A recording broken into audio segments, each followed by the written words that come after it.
돈도 없는 집안이랑 무슨 결혼입니까? 우리 집은 건물주예요. 박상호의 거만한 목소리가 한적한 지방 식당 안을 가득 메웠습니다. 오후 2시 따뜻한 햇살이 창문 너머로 들어오는 평범한 일요일이었죠. 하지만 이곳의 분위기는 전혀 평범하지 않았습니다. 결혼을 앞둔 두 집안의 첫 상견례 자리였거든요. 박상호는 손목에 찬 명품 시계를 일부러 드러내며 자신만만한 표정을 지었습니다. 60세의 나이에도 구레나룻을 깔끔하게 정리하고 비싼 정장을 차려입은 모습이었죠. 제가 이 지역에서 건물 5채를 소유하고 있습니다. 박상호는 가슴을 쭉 펴며 건방진 미소를 지었습니다. 매달 월세만 받아도 평생 편하게 살 수 있어요. 우리 도연이는 그런 환경에서 자란 아이라고요. 옆자리에 앉은 아내 이혜진도 남편의 말에 고개를 끄덕이며 거들었습니다. 맞아요, 사돈어른. 우리 아들은 어려서부터 좋은 것만 보고 자랐거든요. 이혜진은 56세의 나이답지 않게 화려한 옷차림을 하고 있었습니다. 목에는 굵은 금목걸이가, 손가락마다는 반지들이 번쩍거렸죠. 하은 씨 아버님은 뭐 하시는 분이세요? 이혜진의 시선이 신부 측 가족들을 훑쳤습니다. 그 시선에는 은근한 무시가 담겨 있었죠. 신부 김하은은 28살의 나이에도 화장기 없는 깔끔한 모습이었습니다. 검은색 원피스 하나만 단정하게 입고 앉아 있었죠. 옆에 앉은 어머니 김선영도 마찬가지였습니다. 52살의 나이에도 소박한 회색 블라우스를 입고 액세서리 하나 없이 단순한 차림이었습니다. 저희 집은 평범하게 살고 있습니다. 김선영이 조용히 대답했습니다. 목소리에는 당황스러움이 묻어 있었죠. 이런 식의 대화를 예상하지 못했던 것 같았습니다. 평범하게요? 박상호가 코웃음을 쳤습니다. 요즘 세상에 평범하게 살면 애들 키우기 힘든데요. 특히 결혼 같은 건 말이에요. 박상호의 시선이 구석 테이블에 조용히 앉아 있는 한 노인에게 잠깐 머물렀습니다. 김하은의 할아버지 김영호였습니다. 78살의 고령에도 허리를 꼿꼿이 세우고 앉아 있었지만 옷차림은 정말 평범했습니다. 낡은 회색 가디건에 검은색 면바지, 그리고 오래된 운동화까지. 어디서나 볼 수 있는 평범한 할아버지의 모습이었죠. 할아버님도 참, 손녀 결혼하는 자리인데 좀 더 신경 써서 오시지. 박상호가 작은 소리로 중얼거렸습니다. 하지만 그 말이 식당 안에 있는 모든 사람들의 귀에 들릴 만큼 크게 들렸죠. 김영호는 아무 말 없이 물잔을 천천히 들어 물을 한 모금 마셨습니다. 표정 하나 변하지 않았고 시선도 그대로 테이블 위에 고정되어 있었습니다.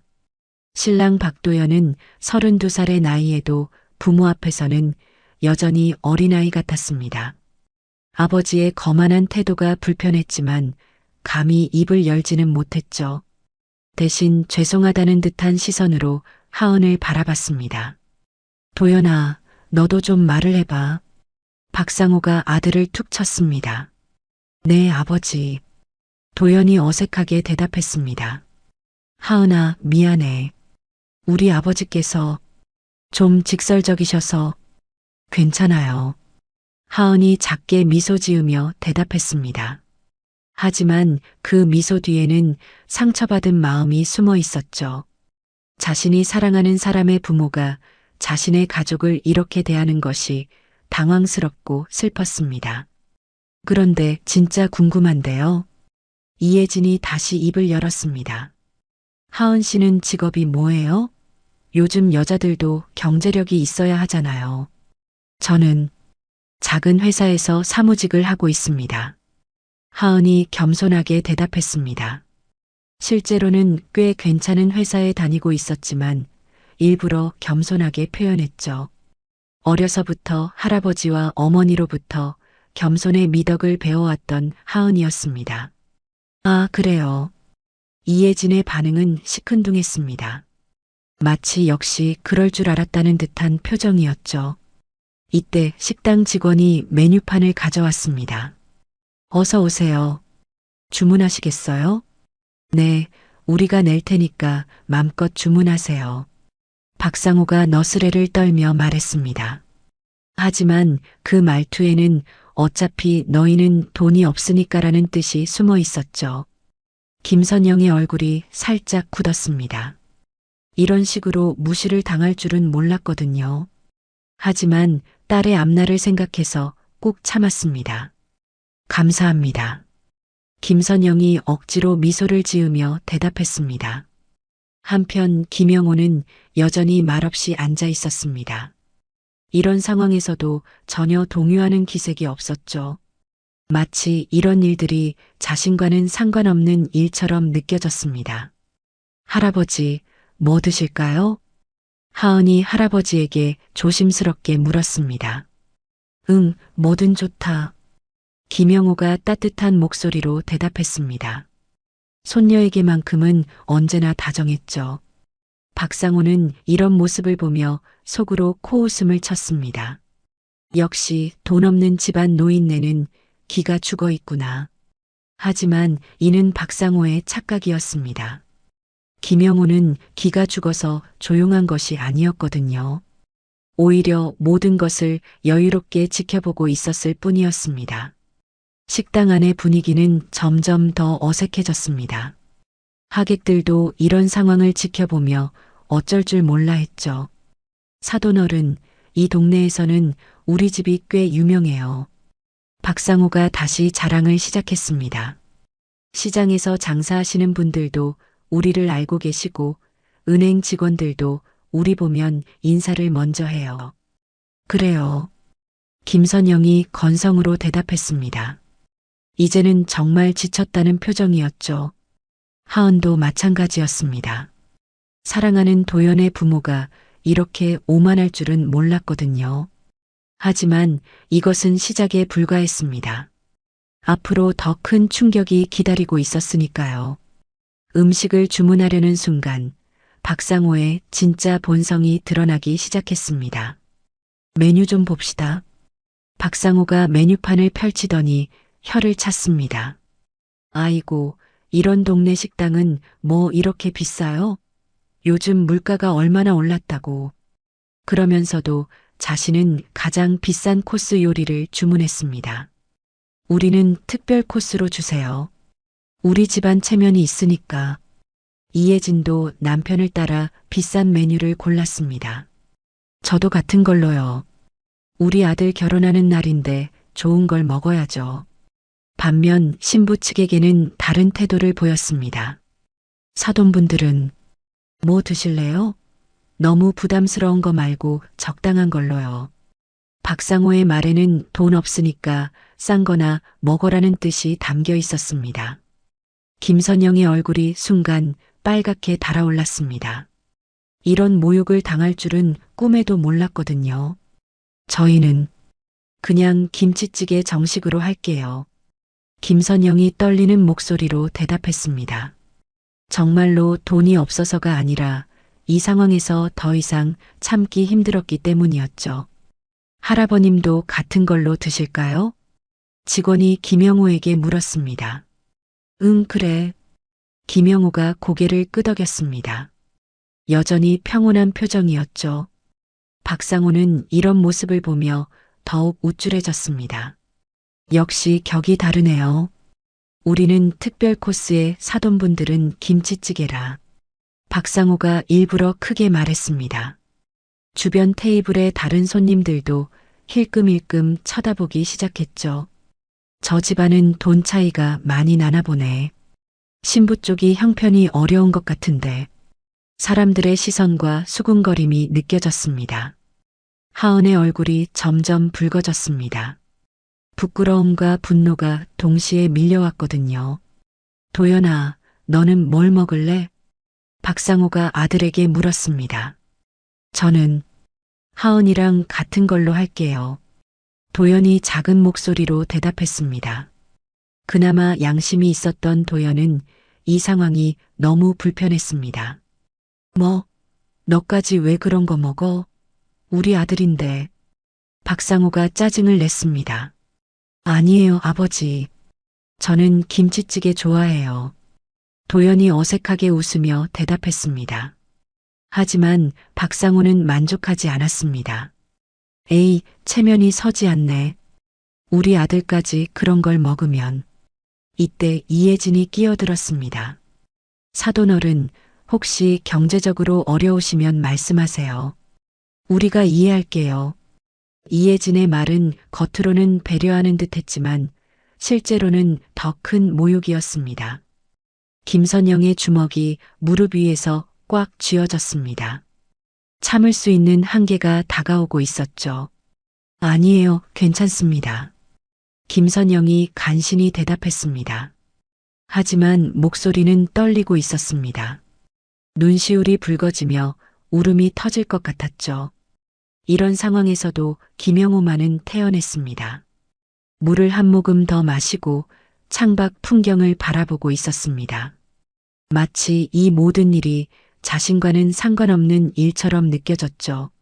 할아버지. 하은이 할아버지를 걱정스럽게 바라봤습니다. 혹시 할아버지도 상처받으셨을까봐 걱정됐거든요. 하지만 김영호는 손녀에게 따뜻한 미소를 보내며 괜찮다는 신호를 보냈습니다. 우리 하은이 괜찮다.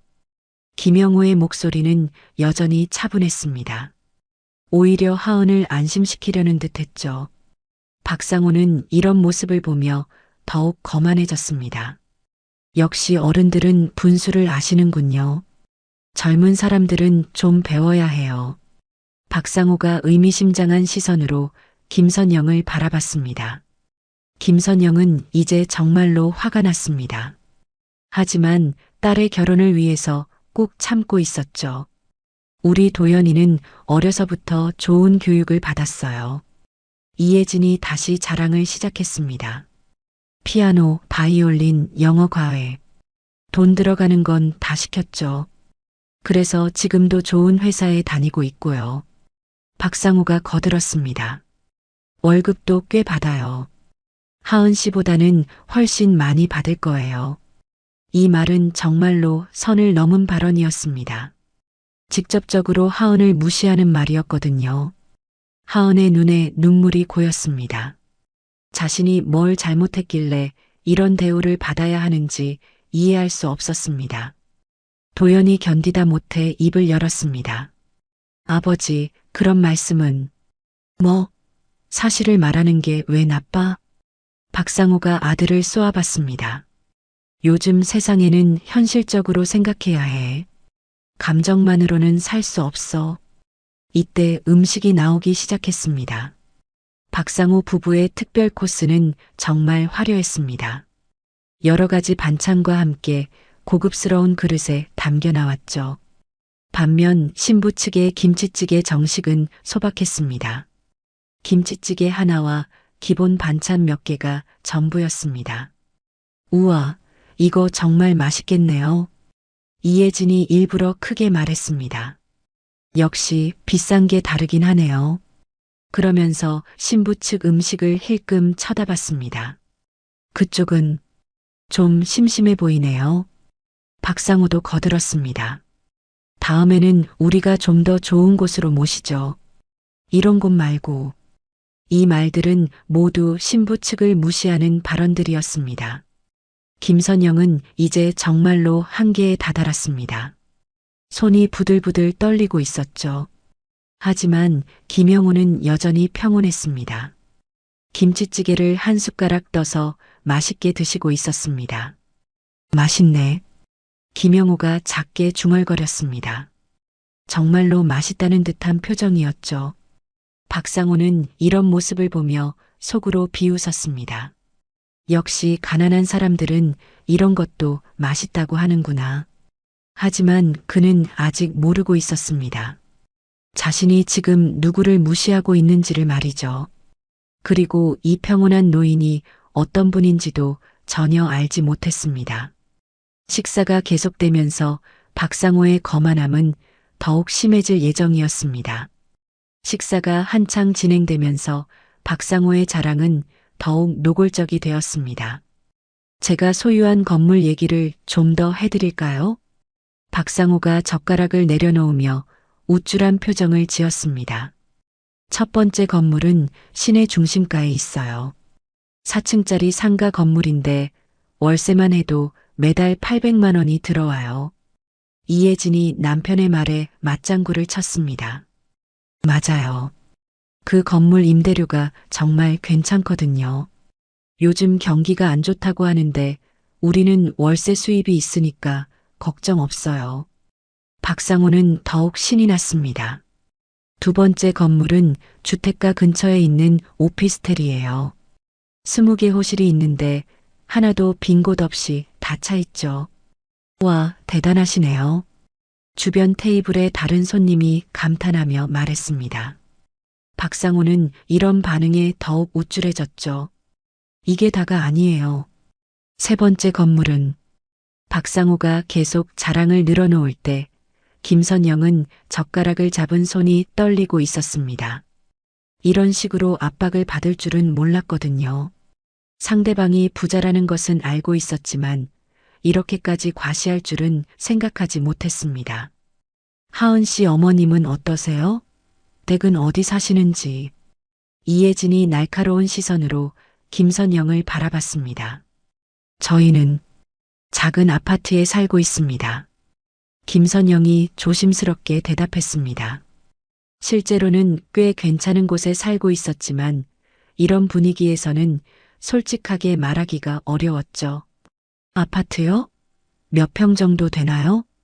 박상호가 끈질기게 물었습니다. 그냥 살만한 정도예요. 김선영이 애매하게 대답했습니다. 아, 그렇구나. 요즘 아파트 값이 많이 올랐는데 힘드시겠어요. 박상호의 말에는 동정하는 듯한 뉘앙스가 있었지만 실제로는 무시하는 마음이 담겨 있었습니다. 우리는 다행히 건물 수입이 있어서 아파트값 오르는 거는 별로 신경 안 써도 돼요. 이혜진이 거들었습니다. 오히려 우리 건물값도 같이 오르니까 좋죠.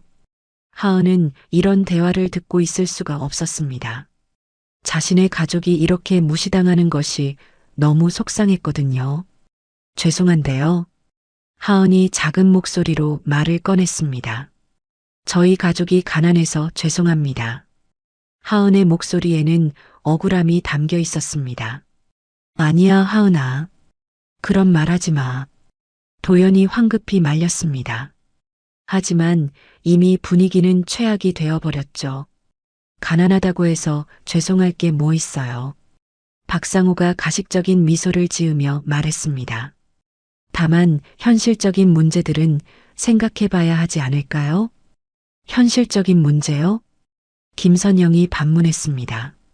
네. 결혼 생활이라는 게 사랑만으로는 안 되잖아요. 박상호가 본격적으로 본심을 드러내기 시작했습니다. 집 문제, 생활비 문제, 아이 키우는 문제. 이런 것들은 다 돈이 필요한 일이에요. 이혜진도 남편의 말에 동조했습니다. 맞아요. 요즘 애 하나 키우는데 얼마나 돈이 들어가는데요. 그래서 저희가 걱정이 되는 거예요. 박상호가 심각한 표정을 지었습니다. 우리 도연이가 고생할까 봐서요. 직접적으로 신부 측이 경제적 부담이 될 것이라고 말하는 것이었거든요. 도연의 얼굴이 빨갛게 달아올랐습니다. 아버지, 그런 말씀은 하지 마세요. 뭐가 나빠? 사실을 말하는 건데. 박상호가 아들을 째려봤습니다. 너는 아직 세상 물정을 몰라서 그래. 결혼이라는 게 그렇게 만만한 게 아니야. 김영호는 이 모든 대화를 조용히 들으며 김치찌개를 드시고 있었습니다. 표정 하나 변하지 않았죠. 마치 이 모든 일이 자신과는 상관없는 일처럼 보였습니다. 할아버님은 어떻게 생각하세요? 박상호가 갑자기 김영호에게 말을 걸었습니다. 손녀 결혼 문제인데 뭔가 의견이 있으시지 않을까요? 김영호가 천천히 고개를 들었습니다. 글쎄, 젊은 사람들이 알아서 할 일 아닌가. 하지만 현실적인 문제들은 어른들이 챙겨줘야죠. 박상우가 끈질기게 말했습니다. 특히 경제적인 부분은 말이에요. 김영우가 작은 미소를 지었습니다. 돈이 그렇게 중요한가? 당연하죠. 요즘 세상에 돈 없으면 어떻게 살아요? 박상우가 목소리를 높였습니다. 할아버님도 평생 살아오시면서 느끼셨을 텐데요. 그렇긴 하지.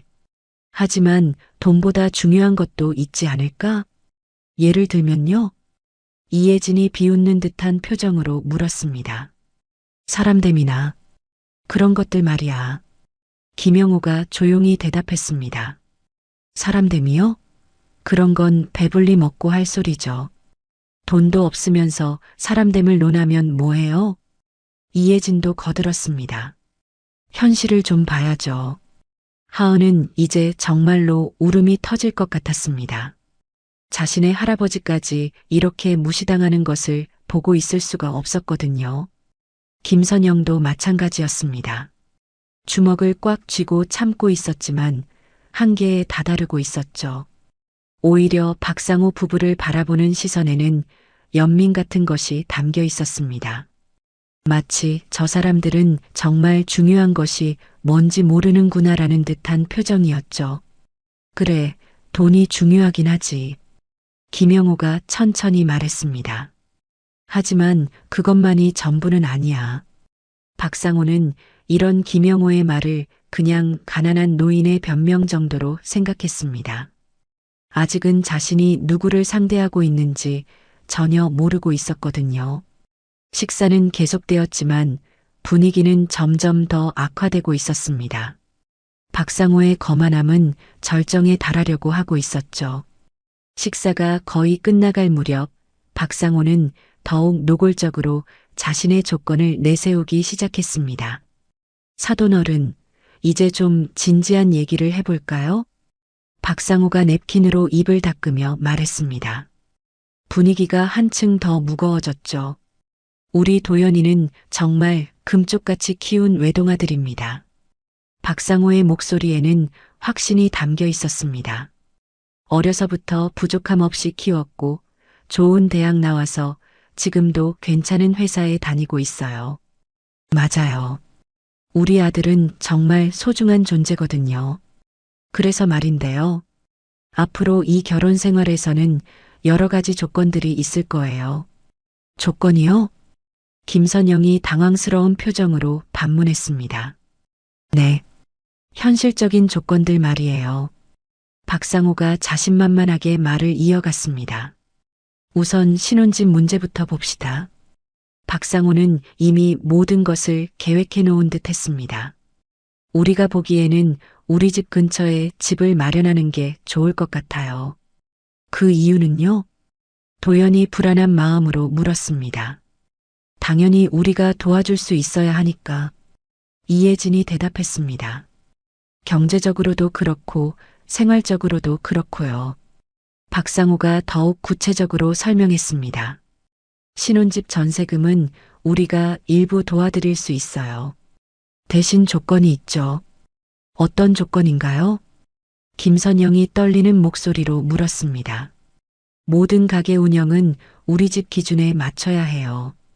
박상우의 말은 점점 더 일방적이 되어 갔습니다. 생활비 지출, 용돈 관리, 이런 것들 모두 우리가 관리하는 게 좋겠어요. 하은의 얼굴이 창백해졌습니다. 이런 조건들을 들을 줄은 몰랐거든요. 그리고 아이 문제도 있어요. 이혜진이 끼어들었습니다. 손자는 당연히 우리 성을 따라야 하고 교육도 우리 방식대로 해야 해요. 잠깐요. 아버지, 어머니, 이런 식으로 조건을 다는 건 좀 뭐가 나빠? 박상우가 아들을 노려봤습니다. 우리가 도와주는데 조건이 있는 게 당연하지 않아?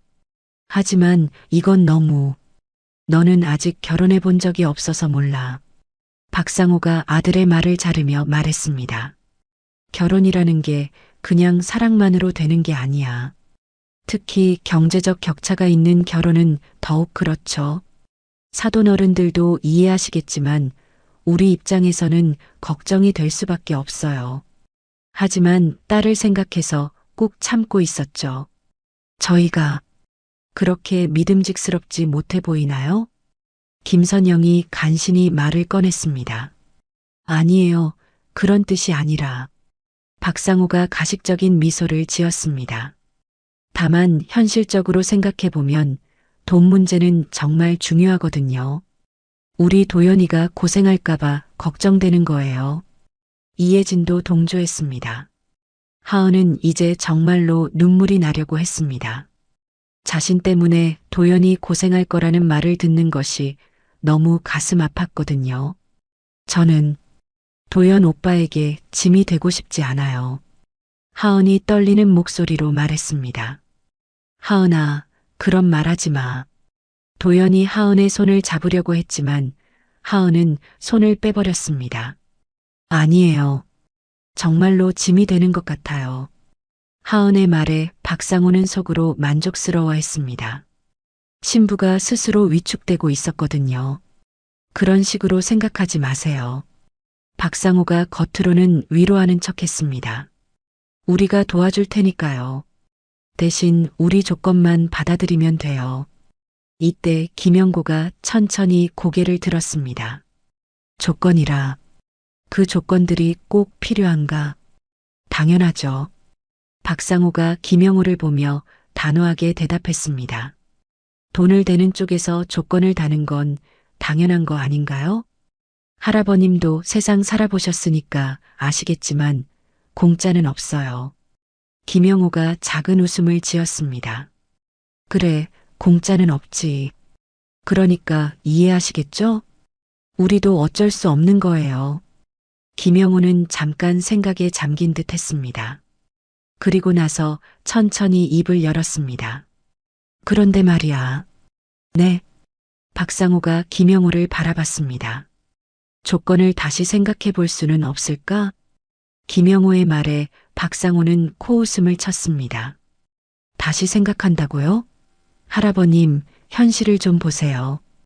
우리가 얼마나 양보하고 있는지 아세요?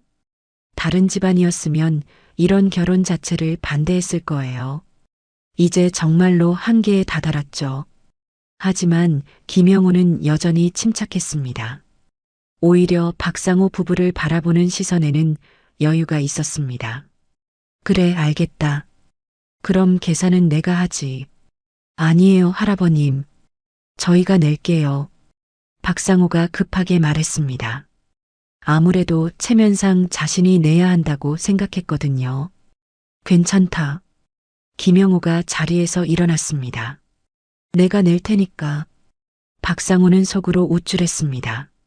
역시 가난한 노인이 뭘 낼 수 있겠어. 그냥 체면 칠해용이겠지. 하지만 그는 곧 깨달게 될 것입니다. 자신이 얼마나 큰 실수를 했는지를 말이죠.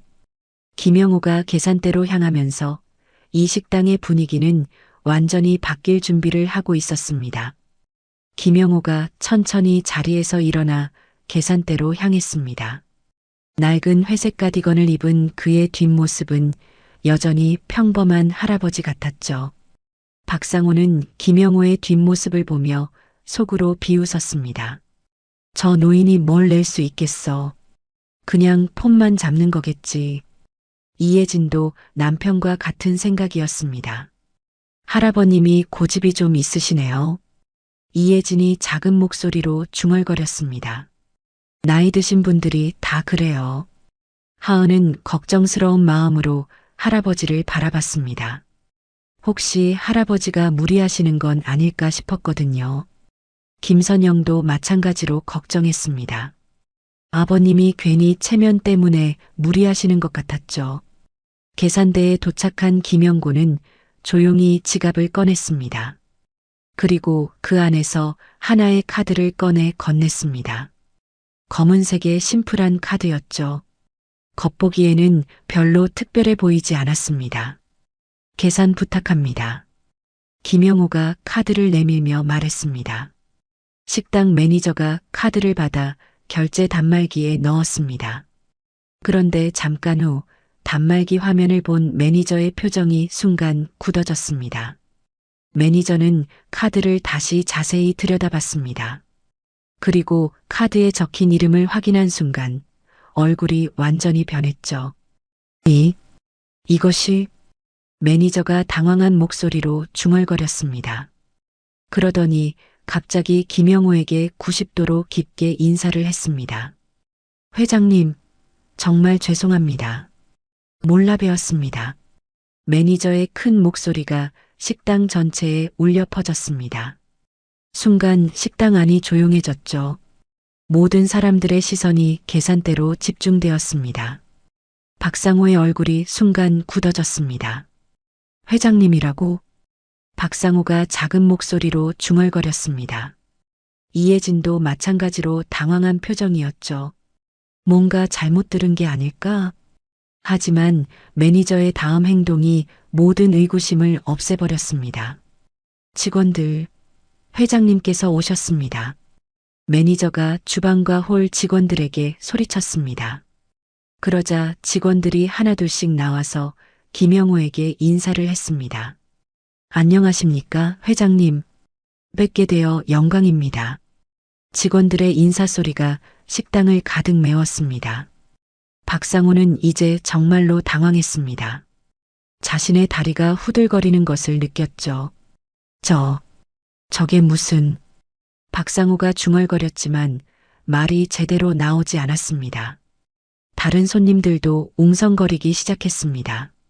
저분이 회장님이시라고? 어느 회사 회장님이실까? 옷차림을 보면 평범한 할아버지 같은데. 김영호는 이런 소동에도 전혀 동요하지 않았습니다. 오히려 매니저에게 조용히 말했죠. 너무 소란스럽게 하지 마. 죄송합니다, 회장님. 하지만 이렇게 오실 줄은 몰랐습니다. 매니저가 죄송하다는 표정으로 대답했습니다. 평소처럼 조용히 식사하시려고 하셨는데 김영호가 손을 흔들며 괜찮다는 신호를 보냈습니다. 계산만 해주면 돼. 네, 알겠습니다. 당연히 저희가... 아니야, 계산은 내가 하겠다고 했잖아. 김영호가 단호하게 말했습니다. 매니저는 더 이상 말하지 못했습니다. 회장님의 의지를 거스를 수는 없었거든요. 이때 박상호가 떨리는 다리로 계산대 쪽으로 다가왔습니다. 얼굴은 완전히 파래져 있었죠. 저 회장님이시라고 하시는데 박상호가 떨리는 목소리로 물었습니다. 혹시 어느 회사의? 매니저가 박상호를 보더니 놀란 표정을 지었습니다. 아, 같이 오신 분이셨군요. 김영호 회장님이십니다. 김영호 회장님? 박상호가 되묻더니 갑자기 얼굴이 새하얘졌습니다.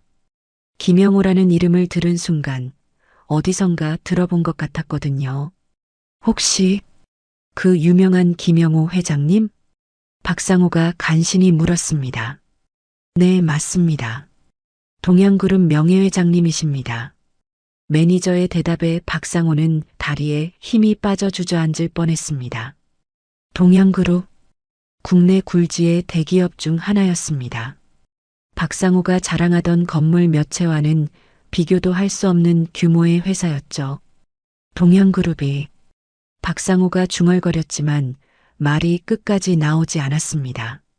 이혜진도 남편 뒤로 다가와서 상황을 파악했습니다. 그리고 진실을 깨달은 순간 얼굴이 완전히 굳어버렸죠. 어떻게... 이혜진도 말을 잇지 못했습니다. 한편 신부 측 테이블에서는 다른 반응이 나오고 있었습니다. 하은은 할아버지의 정체가 드러난 것에 대해 복잡한 감정을 느꼈습니다.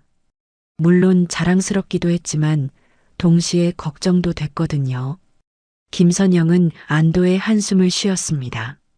그동안 참고 참았던 억울함이 조금 풀리는 것 같았죠. 도연은 완전히 충격을 받았습니다. 자신이 결혼하려는 여자의 할아버지가 그 유명한 김영호 회장이었다니. 부모님이 그동안 얼마나 무례하게 행동했는지 깨달았거든요. 김영호는 계산을 마치고 천천히 테이블로 돌아왔습니다. 하지만 이제 식당의 분위기는 완전히 바뀌어 있었습니다. 박상우와 이혜진은 김영우를 보는 시선이 완전히 달라져 있었습니다. 그동안의 거만함은 온데간데였고 오직 당황과 두려움만이 남아 있었죠. 김영우가 자리에 앉자 박상우가 떨리는 목소리로 말을 꺼냈습니다. 회장님, 정말 몰라 뵈었습니다. 박상우의 목소리는 완전히 떨리고 있었습니다. 그동안의 거만함은 온데간데였고 오직 공포만이 남아 있었죠. 이혜진도 마찬가지였습니다.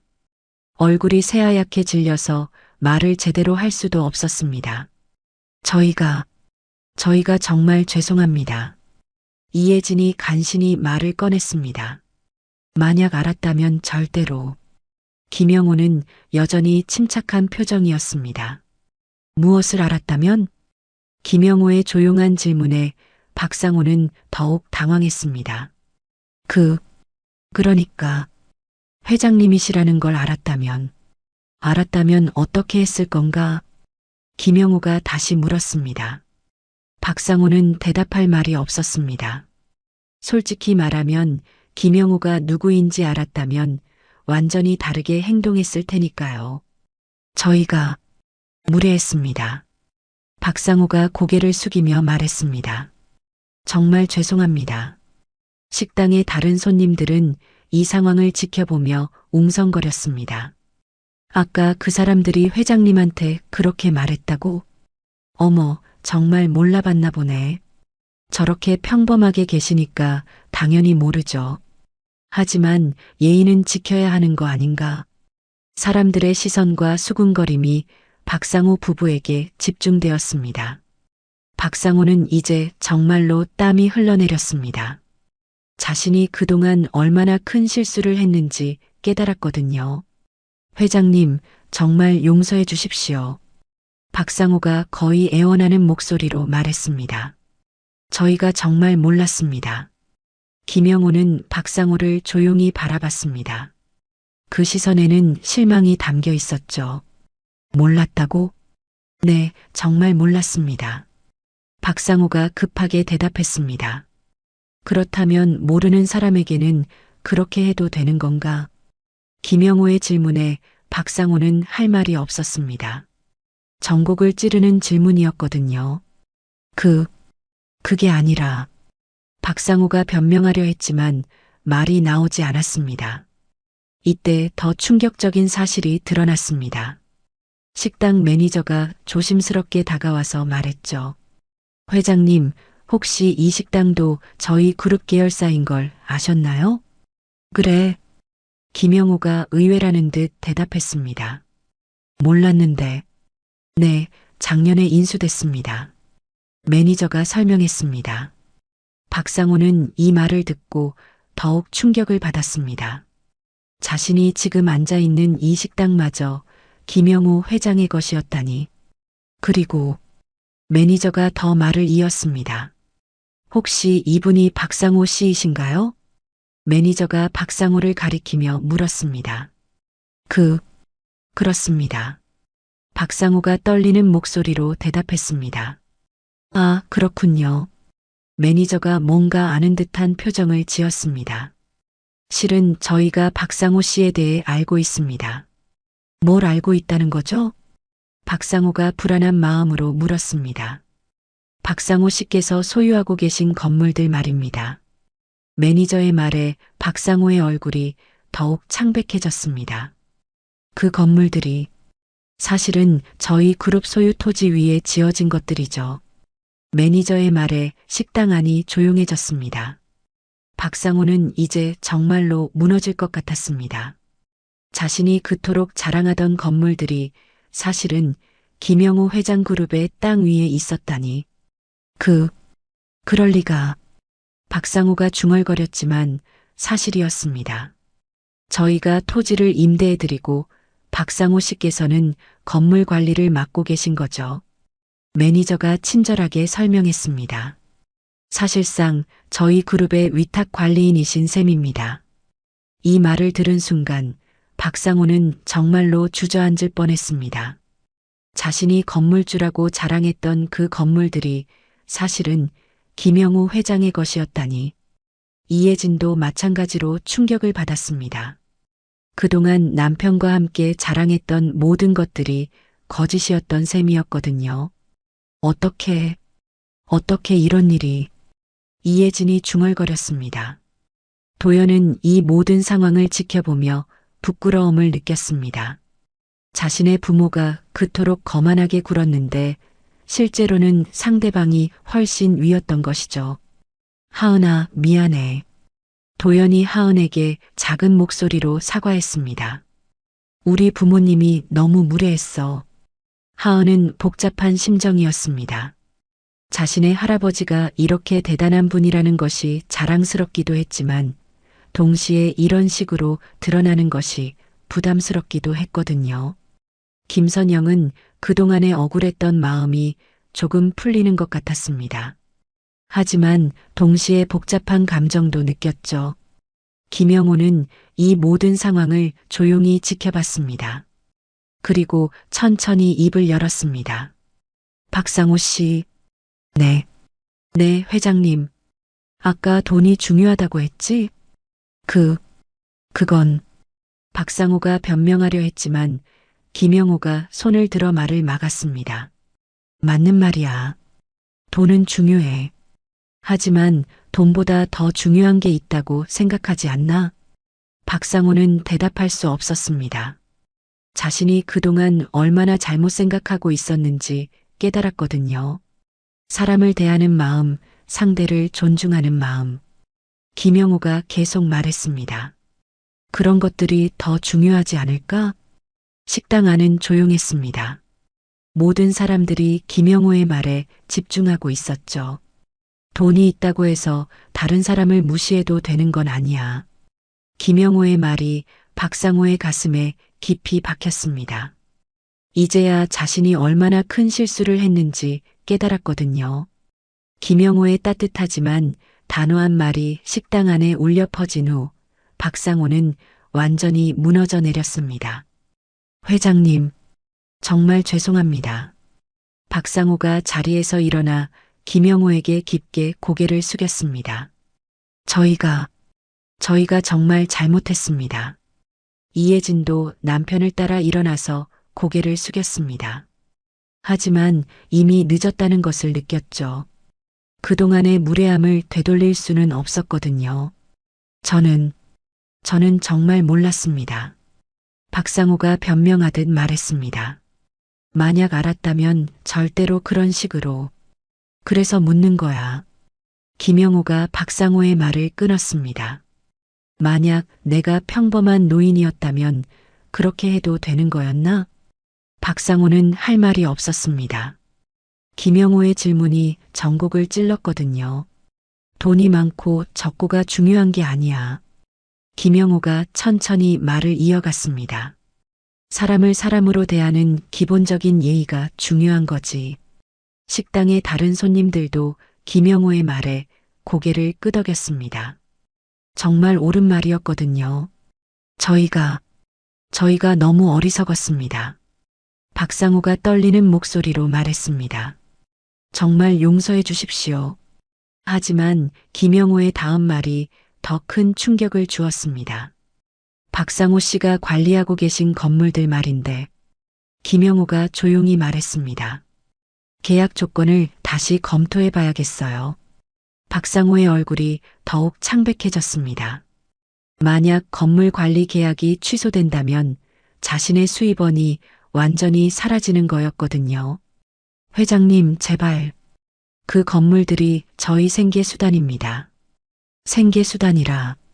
아까는 그 건물들로 자랑을 하시더니 박상호는 더 이상 할 말이 없었습니다. 자신의 모순을 지적당한 거였거든요.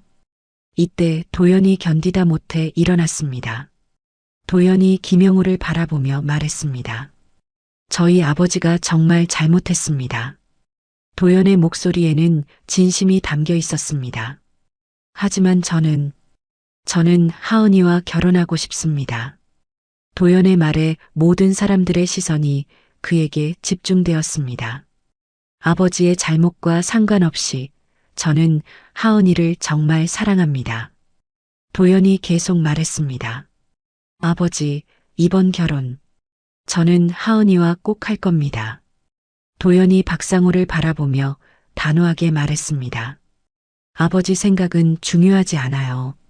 박상호는 아들의 이런 모습을 처음 봤습니다. 그동안 항상 자신의 눈치를 보던 도연이 이렇게 당당하게 나서는 것이 놀라웠거든요. 도연아. 박상호가 불러봤지만 도연은 돌아보지 않았습니다. 대신 하은에게 다가가서 그녀의 손을 잡았습니다. 도연이 진심으로 사과했습니다. 우리 가족 때문에 상처받았을 텐데. 하지만 그것은 슬픈 눈물이 아니라 감동의 눈물이었죠. 괜찮아요, 도연 오빠. 하은이 작은 목소리로 대답했습니다. 저도 오빠를 정말 사랑해요. 김영호는 이런 두 사람의 모습을 보며 만족스러워했습니다. 정말 중요한 것이 무엇인지 깨달은 것 같았거든요. 좋아. 그럼 결혼 준비를 해야겠네. 김영호의 말에 모든 사람들이 놀랐습니다. 하은이 걱정스럽게 불렀습니다. 괜찮으세요? 물론이지. 김영호가 따뜻하게 웃었습니다. 우리 하은이가 행복하면 그게 최고야. 그리고 박상호를 바라보며 말했습니다. 건물 계약은 그대로 유지하겠어요. 박상호가 안도의 한숨을 쉬었습니다. 하지만 조건이 있어요. 앞으로는 사람을 대할 때 좀 더 신중하게 하세요. 네. 네, 알겠습니다. 박상호가 고개를 끄덕였습니다. 그리고 우리 하은이와 도연이의 결혼에는 간섭하지 마세요. 김영호의 말에 박상호는 고개를 끄덕일 수밖에 없었습니다. 젊은 사람들이 알아서 잘할 겁니다. 김영호가 도연과 하은을 바라보며 말했습니다. 이혜진도 이제야 상황을 정리했습니다. 저희가 정말 잘못 생각했습니다. 이혜진이 김선영에게 고개를 숙였습니다. 사돈어른, 정말 죄송합니다. 김선영은 이제서야 마음이 좀 풀렸습니다. 괜찮습니다. 김선영이 너그럽게 대답했습니다. 앞으로 잘해보죠. 식당의 다른 손님들은 이런 상황을 지켜보며 박수를 치기 시작했습니다. 정말 감동적이네요. 저런 분이 진짜 어른이시지. 돈이 많아도 겸손하시고. 사람들의 찬사가 이어졌습니다. 김영호는 이런 관심을 부담스러워하며 자리에서 일어났습니다. 이제 가자. 김영호가 가족들에게 말했습니다. 오늘은 여기까지. 박상호와 이혜진은 김영호 일행이 나가는 모습을 지켜보며 깊은 반성을 했습니다. 자신들이 얼마나 어리석었는지 깨달았거든요. 도연도 부모님을 바라보며 말했습니다. 아버지, 어머니, 앞으로는 이런 일이 없었으면 좋겠어요. 박상호와 이혜진은 고개를 끄덕였습니다. 오늘의 일은 그들에게 큰 교훈이 되었거든요. 며칠 후 두 집안은 다시 만났습니다. 이번에는 정식으로 결혼 준비를 위한 만남이었죠. 장소는 김영호가 제안한 조용한 한정식 집이었습니다. 박상호와 이혜진의 모습은 완전히 달라져 있었습니다. 그동안의 거만함은 온데간데없고 오히려 조심스러운 모습이었죠. 사돈어른, 안녕하십니까? 박상호가 김영호에게 정중하게 인사했습니다. 지난번에는 정말 죄송했습니다. 김영호는 따뜻한 미소로 인사를 받았습니다. 괜찮습니다. 이제 새로운 시작을 하면 되죠. 이혜진도 김선영에게 진심으로 사과했습니다. 사돈댁, 저희가 너무 무례했습니다. 이제 와서 변명할 생각은 없어요. 정말 죄송했습니다. 김선영은 너그럽게 받아들였습니다. 지난 일은 잊어버려요. 앞으로가 중요하죠. 도연과 하은은 서로의 손을 잡고 앉아 있었습니다. 그들의 얼굴에는 행복한 미소가 가득했죠. 할아버지, 정말 감사해요. 하은이 김영호에게 고마움을 표현했습니다.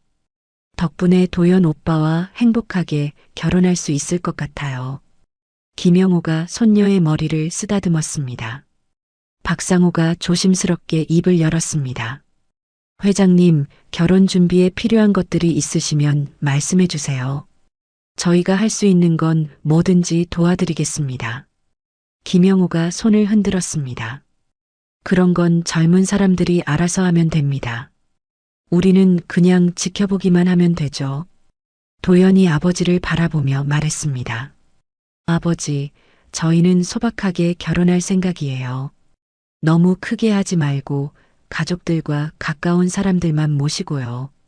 그래, 내가 하고 싶은 대로 해라. 아버지가 더 이상 간섭하지 않겠다. 우리는 너희 결정을 존중할게. 하은이 감동스러워했습니다. 이런 변화가 정말 놀라웠거든요. 감사해요. 도연 오빠 부모님. 김영호는 이런 모습을 보며 만족스러워했습니다. 사람은 변할 수 있다는 것을 보여주는 좋은 예였거든요. 김영호가 박상호를 불렀습니다. 네, 회장님. 박상호가 긴장하며 대답했습니다. 앞으로 건물 관리 일을 더 잘해보세요. 김영호가 격려했습니다. 능력이 있으신 분이니까 더 좋은 기회도 주어질 거예요. 박상호의 눈이 반짝였습니다. 정말 감사합니다. 단 조건이 있어요. 사람을 대할 때는 항상 겸손하게 하세요. 돈이나 지위로 사람을 판단하지 마시고요. 박상호가 진심으로 고개를 끄덕였습니다. 네, 명심하겠습니다. 평생 잊지 않고 살겠습니다. 이때 김선영이 입을 열었습니다. 사실 저희도 말씀드릴 게 있어요. 모든 사람들이 김선영을 바라봤습니다. 저희 하은이가 어려서부터 겸손하게 살라고 가르쳤는데 김선영이 미소를 지으며 말했습니다. 때로는 너무 겸손해서 걱정이 될 때도 있었어요. 하은이 부끄러워하며 고개를 숙였습니다. 어머니, 하지만 오늘 보니까 그렇게 가르친 게 잘한 것 같아요. 김선영이 계속 말했습니다. 돈이 있고 없고가 중요한 게 아니라 마음이 중요하다는 걸 배웠거든요. 박상호와 이혜진은 이 말을 들으며 더욱 부끄러워했습니다. 정말로 중요한 가치가 무엇인지 깨달았거든요. 김영호가 모든 사람들을 바라보며 말했습니다. 오늘 이 자리가 새로운 시작이 되었으면 좋겠습니다. 서로를 이해하고 존중하는 가족이 되어보죠. 모든 사람들이 고개를 끄덕였습니다. 정말로 새로운 시작이 될 것 같았거든요. 도연이 하은의 손을 꽉 잡으며 말했습니다. 하은아, 우리 정말 행복하게 살자. 응, 도연 오빠. 하은이 밝게 웃으며 대답했습니다. 식사가 끝날 무렵 김영호가 마지막으로 말했습니다. 재산보다 중요한 건 상대를 존중할 줄 아는 마음입니다. 돈은 없어질 수도 있지만 좋은 마음은 평생 가는 재산이죠. 박상호가 깊이 고개를 숙였습니다. 회장님 말씀을 평생 가슴에 새기겠습니다. 저희가 정말 큰 걸 배웠습니다. 몇 달 후 도연과 하은의 결혼식이 열렸습니다. 소박하지만 따뜻한 결혼식이었죠. 박상호와 이혜진은 완전히 달라진 모습이었습니다. 신부 가족을 진심으로 가족으로 받아들였거든요. 김영호는 결혼식 내내 흐뭇한 미소를 지었습니다. 손녀가 좋은 사람을 만나 행복해하는 모습이 최고의 선물이었죠. 결혼식이 끝난 후 하객들은 이 이야기를 오래도록 기억했습니다. 진정한 부자가 누구인지, 진정한 품격이 무엇인지를 보여준 감동적인 이야기였거든요. 박상호는 그 이후로 완전히 달라졌습니다. 건물 관리 일도 더욱 성실하게 했고 사람들을 대할 때도 항상 겸손했죠. 그리고 무엇보다 며느리 하은을 진짜 딸처럼 아꼈습니다. 김영호의 가르침을 평생 잊지 않았거든요. 하은과 도연은 정말 행복하게 살았습니다. 돈보다 중요한 것이 무엇인지 알고 있었기 때문이죠. 그들의 사랑은 물질적인 조건을 뛰어넘는 진정한 사랑이었습니다. 김영호는 평생에 걸쳐 많은 사람들에게 이런 가르침을 주었습니다. 진정한 부는 돈이 아니라 마음에 있다는 것을 말이죠. 그리고 그 가르침은 세대를 이어가며 계속 전해졌습니다. 사람을 존중하고 겸손하게 살아가는 것이 얼마나 중요한지를 보여주는 이야기로 말입니다. 이 이야기는 많은 사람들에게 감동을 주었고 진정한 품격이 무엇인지를 생각해 보게 했습니다.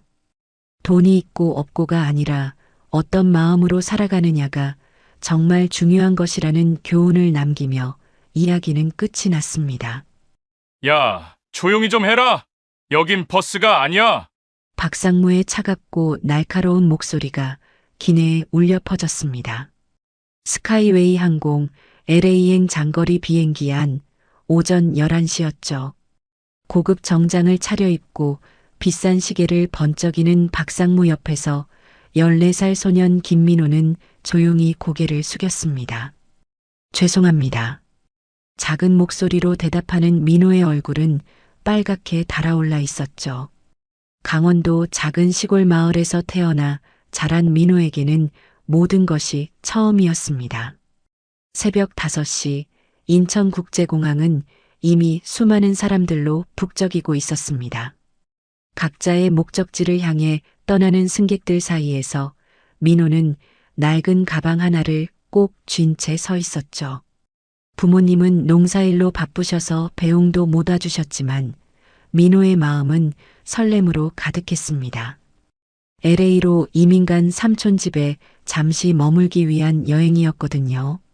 시골에서 도시로 나온 것도 비행기를 타는 것도 모두 처음이었습니다. 탑승 게이트에서 기다리는 동안 민호는 주변을 두리번거리며 신기한 듯 바라봤죠. 거대한 비행기, 유니폼을 입은 승무원들, 여러 나라 언어가 뒤섞인 방송 소리까지 모든 것이 새로웠습니다. 가방 안에는 부모님이 정성스럽게 싸주신 도시락과 간식들이 들어 있었어요. 특히 어머니가 손수 만드신 초콜릿과 사탕들은 민호의 소중한 보물이었습니다. 드디어 탑승이 시작되었고 민호는 설레는 마음으로 자신의 좌석을 찾아갔습니다. 창가 쪽 좌석이었는데 옆자리에는 이미 한 중년 남성이 앉아 있었죠. 바로 박상무였습니다. 52세의 박상무는 수도권 대기업 해외사업부 상무로 이번에 미국 출장 겸 휴가를 떠나는 길이었어요. 박상무는 민호를 한번 훑어보더니 코웃음을 쳤습니다. 낡은 옷차림, 촌스러운 가방, 그리고 어리둥절한 표정까지 모든 것이 마음에 들지 않는 듯했죠. 박상무는 곧바로 휴대폰을 꺼내 부하 직원들과 영상통화를 시작했습니다. LA 가는 길이야. 이번 계약만 따내면 몇십억은 기본이지. 일부러 큰 소리로 말하며 자신의 성공을 과시하는 모습이었습니다. 비싼 시계를 번쩍이며 손짓을 크게 하는 모습은 주변 사람들의 시선을 끌기에 충분했죠. 민호는 그런 박상무를 신기한 듯 바라봤습니다. 시골에서는 볼 수 없었던 도시 사람의 모습이었거든요. 하지만 박상무는 민호의 시선이 불편했는지 날카롭게 쏘아봤습니다. 시골 티나네. 비행기 처음 타봐? 창문 좀 닦아줄까? 박상무의 조롱 섞인 말에 민호는 당황했지만 예의 바르게 대답했습니다. 네, 처음이에요. 잘 부탁드립니다. 그 순간 승무원 최승희가 다가와 상황을 중재했습니다. 안녕하세요, 승객 여러분. 편안한 여행이 되도록 도와드리겠습니다. 경력 7년 차인 최승희는 능숙하게 미소를 지으며 분위기를 누그러뜨렸죠. 하지만 박상무는 여전히 민호를 곱지 않은 시선으로 바라봤습니다. 비행기가 이륙하자 민호는 창밖으로 펼쳐지는 풍경에 감탄했어요. 점점 작아지는 건물들과 구름 위로 올라가는 신기한 경험이었습니다. 하지만 그런 민호의 감탄사조차 박상무에게는 거슬렸죠. 시끄럽게 왜 이래? 좀 조용히 해. 박상무의 핀잔에 민호는 입을 다물고 조용히 있었습니다. 마음 한편으로는 서운했지만 어른에게 대든다는 건 생각할 수도 없었어요. 시간이 흐르면서 기내는 점점 안정을 찾아갔습니다. 승객들은 각자의 자리에서 책을 읽거나 영화를 보며 시간을 보냈죠. 민호도 가방에서 어머니가 싸주신 책을 꺼내 읽기 시작했습니다. 학교에서 배운 보건교육 관련 서적이었는데 응급처치에 대한 내용이 많이 담겨 있었어요. 민호는 평소에도 이런 책을 즐겨 읽었습니다. 누군가를 도울 수 있는 지식을 배우는 것이 좋았거든요. 특히 응급처치나 기본적인 의료 지식에 관심이 많았죠. 시골에서는 병원이 멀어서 간단한 응급처치 정도는 스스로 할 줄 알아야 했기 때문입니다. 박상무는 그런 민호의 모습을 흘끗 보더니 또다시 비웃었습니다. 공부는 열심히 하네. 근데 책만 봐서 뭐해? 세상 물정도 모르면서. 하지만 민호는 박상무의 말에 신경 쓰지 않고 계속 책을 읽었어요. 곧 기내식 시간이 되었습니다. 승무원들이 카트를 끌고 와서 승객들에게 음식을 나눠주기 시작했죠. 민호는 처음 먹어보는 기내식이 신기해서 조심스럽게 쟁반을 받았습니다. 포크와 나이프를 사용하는 것도 서툴렀지만 최대한 조용히 하려고 노력했어요. 하지만 아무리 조심해도 소리는 날 수밖에 없었습니다. 금속 기구들이 부딪히는 소리, 쟁반이 움직이는 소리 등이 작게나마 들렸죠.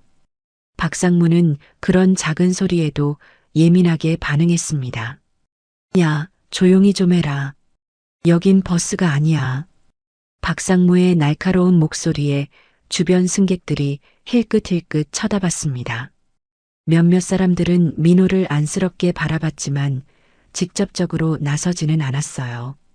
민호는 얼굴이 붉어져 더욱 조심스럽게 식사를 했습니다. 박상무는 계속해서 민호를 무시하고 깎아내렸습니다. 자신의 우월감을 과시하고 싶었던 것일까요? 아니면 단순히 스트레스를 풀고 싶었던 것일까요? 어쨌든 민호에 대한 박상무의 태도는 점점 더 노골적으로 변해갔습니다.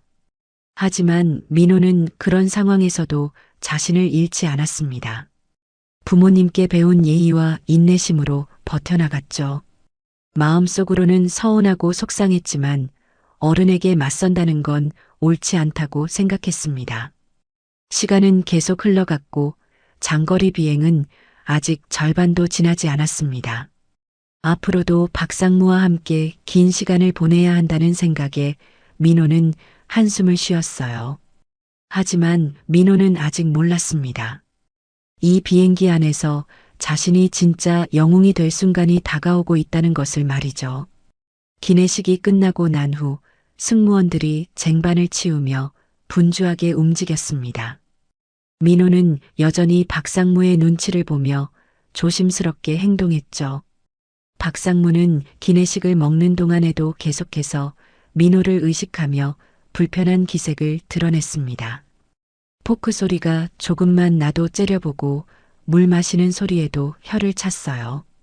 정말 시골 애들은 매너가 없어. 박상무가 중얼거리는 소리가 민호의 귀에 들렸습니다. 민호는 가슴이 답답해졌지만 참고 또 참았어요. 어머니께서 항상 말씀하셨거든요. 민호야, 어른들한테는 항상 예의를 지켜야 한다. 설령 그 어른이 틀렸더라도 말이야. 승무원 최승희는 그런 민호의 모습을 보며 안쓰러워했습니다. 경력이 7년이나 되다 보니 이런 상황을 몇 번 겪어봤거든요. 가끔 승객들 사이에서 불편한 일이 생기는 경우가 있었는데 대부분 어른들이 아이들을 무시하거나 불편해하는 경우였죠. 하지만 직접적으로 개입하기에는 한계가 있었습니다. 박상무는 자신의 휴대폰을 다시 꺼내 통화를 시작했습니다.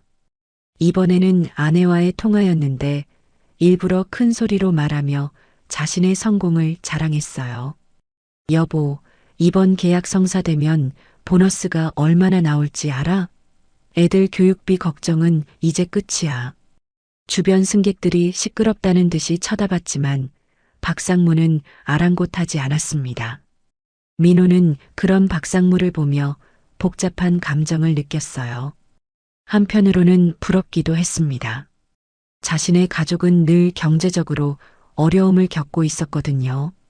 부모님은 농사일로 힘들게 살아가시고 이번 LA 여행도 삼촌이 항공료를 대신 내주셨죠. 하지만 동시에 박상무의 행동이 옳지 않다는 생각도 들었습니다. 통화를 마친 박상무는 민호를 다시 한번 훑어봤습니다. 너 몇 살이야? 갑작스러운 질문에 민호는 당황했지만 정중하게 대답했어요. 14살입니다. 14살? 혼자 여행 가냐? 삼촌 댁에 가는 길이에요. 박상무는 코웃음을 쳤습니다. 삼촌한테 얹혀 사는구나. 불쌍하긴. 부모가 돈이 없으면 애가 고생이지.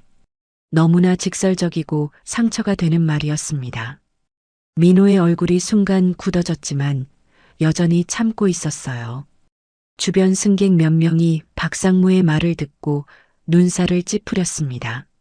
한 중년 여성이 작은 목소리로 남편에게 말했죠. 저 사람 너무 심하네. 애한테 왜 저래? 하지만 직접적으로 나서서 말리지는 못했습니다. 박상무는 계속해서 민호를 괴롭혔습니다. 너 공부는 잘하냐? 시골 학교면 수준이 낮을 텐데. 장래희망이 뭐야? 설마 농사꾼 되려는 건 아니지? LA 가서 뭐 할 건데? 구경이나 하고 올 거야? 민호는 점점 움츠러들었습니다. 박상무의 질문 하나하나가 날카로운 화살처럼 가슴에 박혔어요. 하지만 민호는 끝까지 예의를 지키며 대답했습니다. 공부 열심히 하고 있어요. 나중에 사람들을 도울 수 있는 일을 하고 싶어요. 사람들을 돕는다고? 하하. 박상무가 크게 웃었습니다. 애가 세상을 너무 모르네. 이 세상은 약육강식이야. 돈 있는 사람이 힘 있는 거고 없으면 무시당하는 거야. 현실을 좀 알아라. 민호는 더 이상 대답하지 않았습니다. 가슴이 너무 아팠거든요. 자신이 꿈꿔왔던 미래, 누군가를 도우며 살고 싶다는 꿈이 박상무의 말 때문에 초라해 보였습니다. 승무원 최승희가 다가와서 음료 서비스를 시작했습니다. 음료 뭘로 드릴까요? 박상무는 거만하게 대답했어요. 위스키로 주세요. 비즈니스 클래스용으로요. 하지만 이코노미 클래스에서는 그런 고급술을 제공하지 않았죠. 죄송합니다. 이코노미 클래스에서는 맥주나 와인만 가능합니다. 최승희의 정중한 설명에 박상무는 짜증을 냈습니다. 아, 정말 답답하네. 그럼 와인이라도 주세요. 민호에게는 어떤 음료를 원하는지 물었습니다. 오렌지 주스 주세요. 민호의 조용한 대답에 최승희는 따뜻한 미소를 지었어요. 네, 잠깐만 기다려주세요. 음료를 받은 후에도 박상무의 괴롭힘은 계속되었습니다. 오렌지 주스? 역시 애는 애구나. 어른 되면 술도 마셔야 하는데. 민호는 조용히 오렌지 주스를 마시며 창밖을 바라봤어요. 구름 위의 아름다운 풍경이 마음을 조금이나마 달래주었습니다. 시간이 흐르면서 기내는 점점 조용해졌습니다. 많은 승객들이 잠에 들거나 각자의 일에 집중하고 있었죠.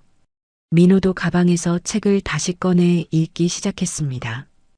응급처치에 관한 내용이었는데 저혈당 쇼크에 대한 부분이 특히 인상 깊었어요. 혈당이 급격히 떨어지면 의식을 잃을 수 있다. 이때는 즉시 당분을 공급해야 한다. 책의 내용을 읽으며 민호는 진지하게 생각했습니다. 만약 누군가가 위험에 처한다면 자신이 도울 수 있을까? 아직 어리지만 배운 지식을 활용해서 말이에요. 박상무는 민호가 읽고 있는 책을 흘끗 봤습니다. 응급처치? 너 의사라도 되려고 하냐? 조롱하는 투의 질문이었지만 민호는 진지하게 대답했어요. 네, 나중에 사람들을 치료하는 일을 하고 싶어요. 하하, 시골애가 의사? 의대 가려면 돈이 얼마나 드는지 알아? 너희 집 같은 데서는 꿈도 못 꿀 일이야. 박상무의 말은 정말 잔인했습니다. 하지만 민호는 포기하지 않았어요. 돈이 없어도 노력하면 방법이 있을 거예요. 세상이 그렇게 만만하지 않아. 현실을 받아들여라. 박상무는 계속해서 민호의 꿈을 짓밟으려 했습니다. 마치 자신의 우월감을 확인하고 싶어 하는 것 같았어요. 민호는 더 이상 대답하지 않고 책에 집중했습니다. 마음이 아팠지만 포기할 수는 없었거든요. 어머니가 항상 말씀하셨던 것처럼 꿈은 포기하지 않는 사람에게만 이루어지는 법이니까요. 기내는 점점 더 조용해졌고 많은 승객들이 잠에 들기 시작했습니다. 장거리 비행의 피로감이 몰려오고 있었죠. 민호도 졸음이 밀려왔지만 박상무 때문에 마음이 편하지 않았습니다. 하지만 민호는 아직 몰랐어요. 곧 일어날 일이 자신의 인생을 완전히 바꿔놓을 거라는 사실을 말입니다. 기내 조명이 어두워지면서 승객들은 하나둘 잠에 빠져들었습니다. 새벽 2시경 대부분의 사람들이 깊은 잠에 들어있는 고요한 시간이었죠. 민호도 박상무의 괴롭힘에 지쳐 눈을 감고 있었지만 완전히 잠들지는 못하고 있었어요. 옆자리의 박상무는 코를 골며 깊게 잠들어 있었습니다. 그때였습니다. 앞쪽 좌석에서 갑작스러운 소음이 들려왔어요. 누군가의 신음소리였습니다. 민호는 눈을 떠서 소리가 나는 쪽을 바라봤죠. 앞줄에 앉아있던 한 중년 남성이 몸을 부르르 떨고 있었습니다. 55세 정도로 보이는 그 남성은 얼굴이 창백해지더니 식은땀을 흘리기 시작했어요. 바로 이정훈이었습니다. 세계적으로 유명한 심장외과 의사였지만 아무도 그 사실을 모르고 있었죠. 이정훈은 최근 건강 상태가 좋지 않았습니다. 과로와 스트레스로 인해 몸이 많이 약해져 있었거든요. 특히 장거리 비행은 그에게 큰 부담이 되고 있었어요. LA에서 열리는 국제심장외과 학회에서 중요한 발표를 앞두고 있었지만 몸 상태는 점점 나빠지고 있었습니다. 어지러워. 이정훈의 목소리가 점점 작아졌습니다. 그리고 갑자기 몸이 앞으로 쓰러지더니 통로 쪽으로 넘어졌어요. 쿵 하는 소리와 함께 승객 몇 명이 깨어났습니다. 저분이 쓰러지셨어요. 한 승객이 놀라서 소리쳤습니다. 곧바로 승무원들이 달려왔어요. 최승희를 비롯해 다른 승무원들이 급히 이정훈에게 다가갔습니다. 고객님, 괜찮으세요? 최승희가 이정훈의 어깨를 가볍게 흔들며 말했지만 반응이 없었습니다. 이정훈은 의식을 잃은 상태였어요. 얼굴은 창백했고 호흡은 얕고 빨랐습니다. 승무원들은 당황했습니다. 이런 응급 상황에 대한 매뉴얼은 있었지만 실제로 경험해보니 머릿속이 하얘졌어요. 최승희는 기내 방송을 통해 도움을 요청했습니다. 승객 여러분, 응급 상황이 발생했습니다. 혹시 의료진이나 의료 관련 지식이 있으신 분 계시면 도와주시기 바랍니다. 기내 방송이 울려 퍼졌지만 아무도 나서지 않았습니다. 민호는 그 순간 가슴이 두근거렸어요. 학교에서 배운 응급처치 지식이 머릿속을 스쳐갔습니다. 책에서 읽었던 내용들, 특히 저혈당 쇼크에 대한 부분이 떠올랐거든요. 이정훈의 증상을 보니 혈당이 급격히 떨어진 것 같았습니다. 하지만 민호는 망설였어요. 자신은 겨우 14살의 어린아이일 뿐이었거든요.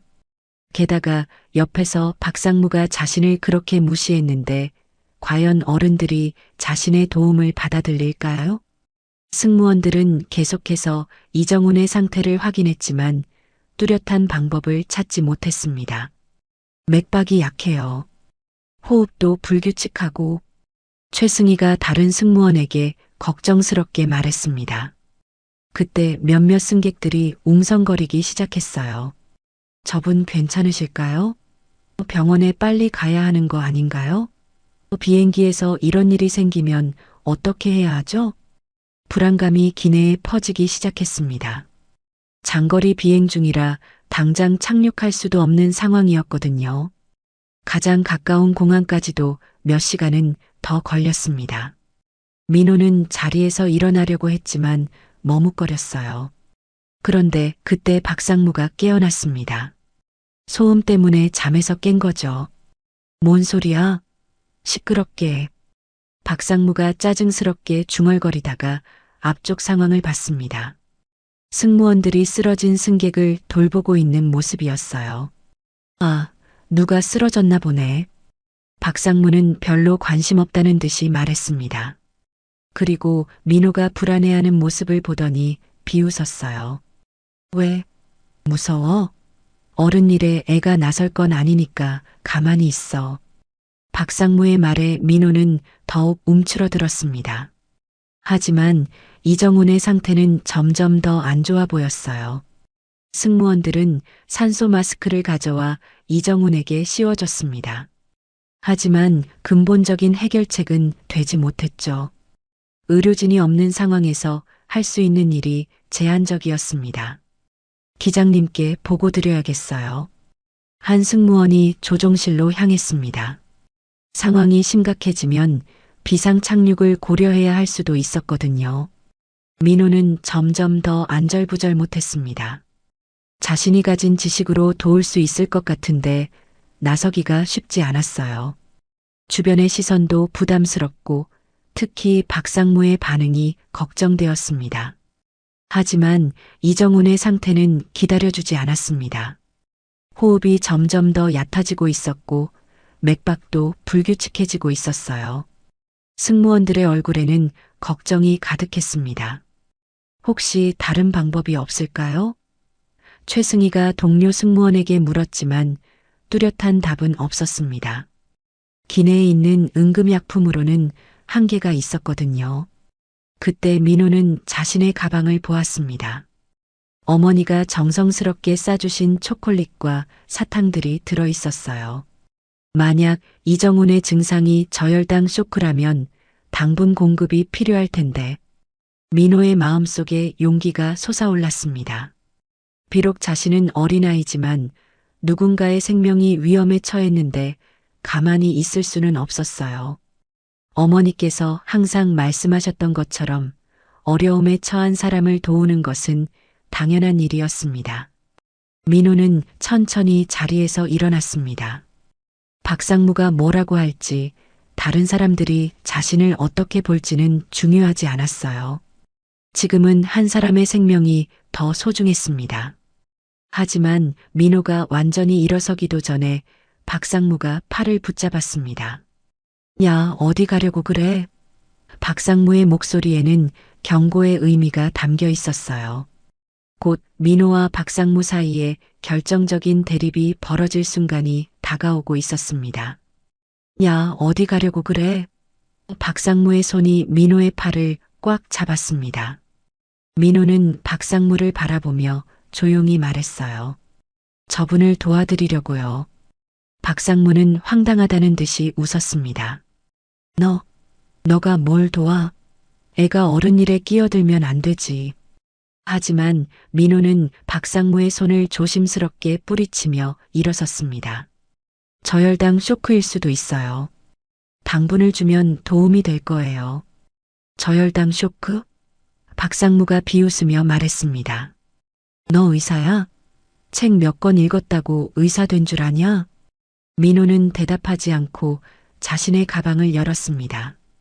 어머니가 싸주신 초콜릿과 사탕들이 보였어요.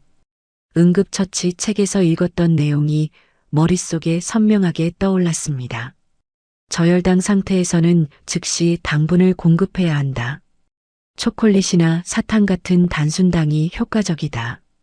박상무는 민호의 행동을 막으려고 했습니다.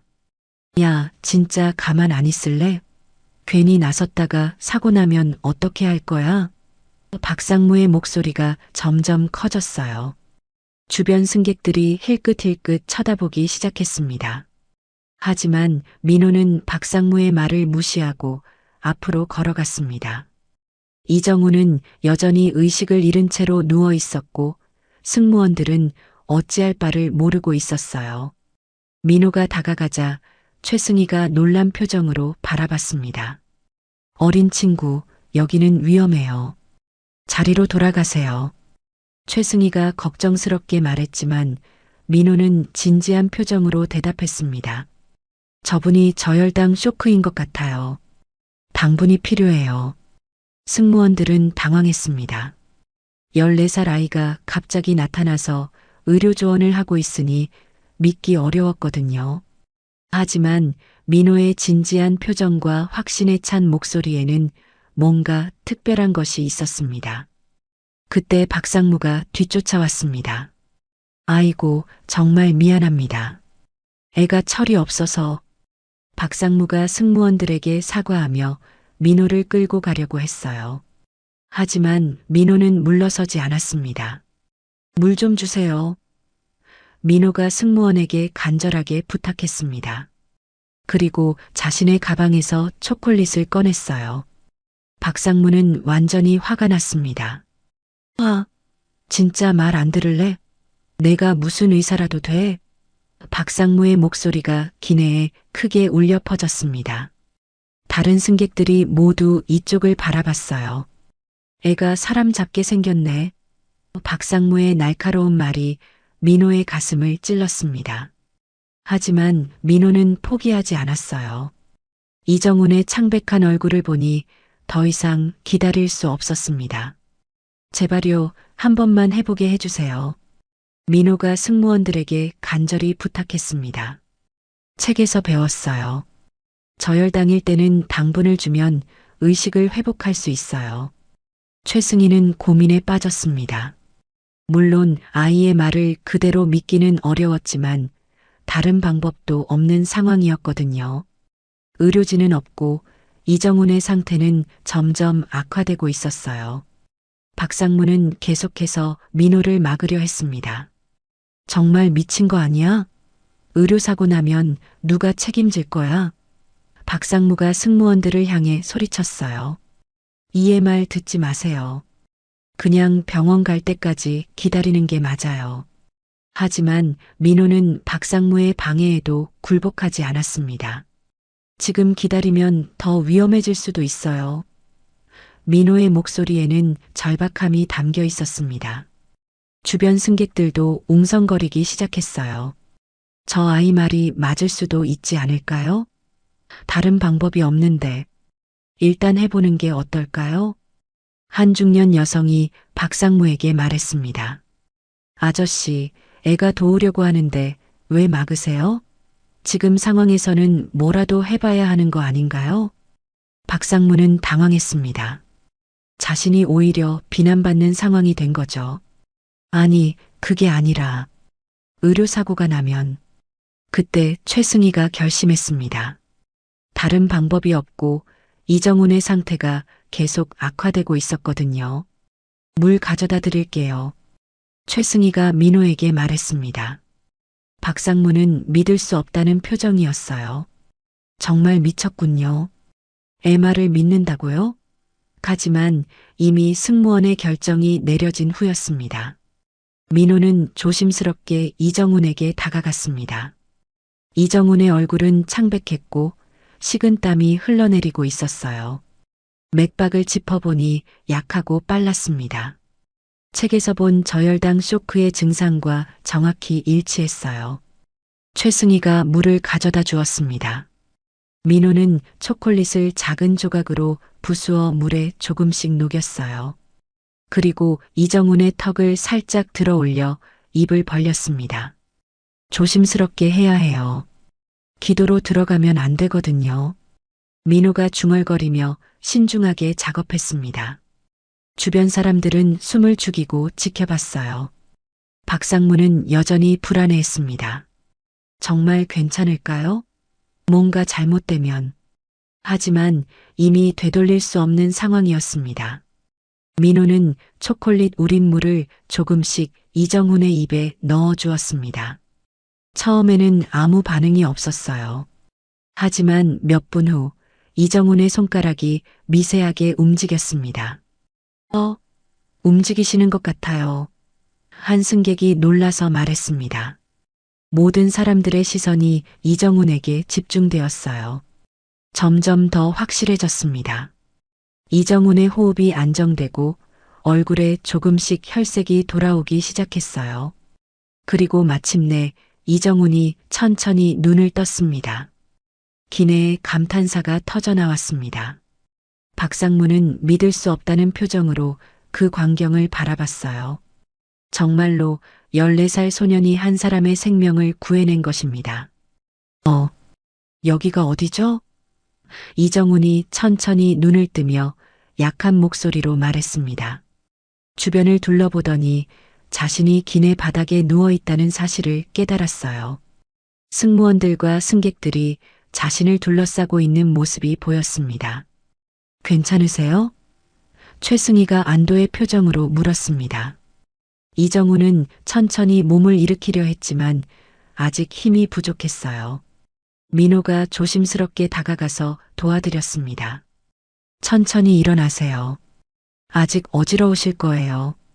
민호의 차분한 목소리에 이정훈은 고개를 돌려 민호를 바라봤습니다. 어린 소년이 자신을 돌보고 있다는 사실이 신기했어요. 고맙습니다. 이정훈이 민호에게 감사 인사를 했습니다.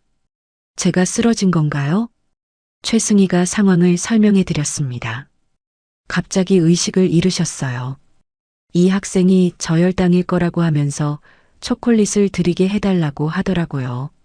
이정훈은 놀란 표정으로 민호를 다시 바라봤습니다.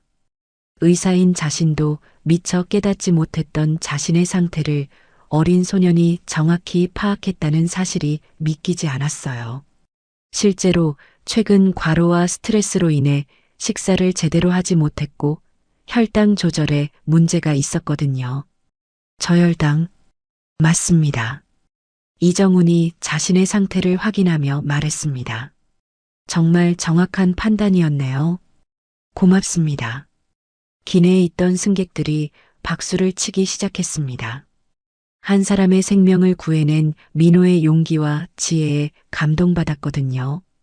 14살 소년이 어른들도 하지 못한 일을 해낸 것입니다. 하지만 박상무만은 달랐습니다. 여전히 믿기지 않는다는 표정으로 그 광경을 바라보고 있었어요. 자신이 그토록 무시했던 시골 소년이 정말로 누군가를 구해냈다는 사실이 받아들여지지 않았습니다. 운이 좋았네. 박상무가 작은 목소리로 중얼거렸습니다. 하지만 그 말은 주변 사람들에게 들렸어요. 한 승객이 박상무를 향해 차가운 시선을 보냈습니다.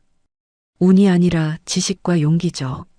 저 아이가 아니었다면 어떻게 됐을지. 중년 여성의 말에 다른 승객들도 고개를 끄덕였습니다. 승무원 최승희는 민호를 따뜻하게 안아주었습니다. 정말 고마워요.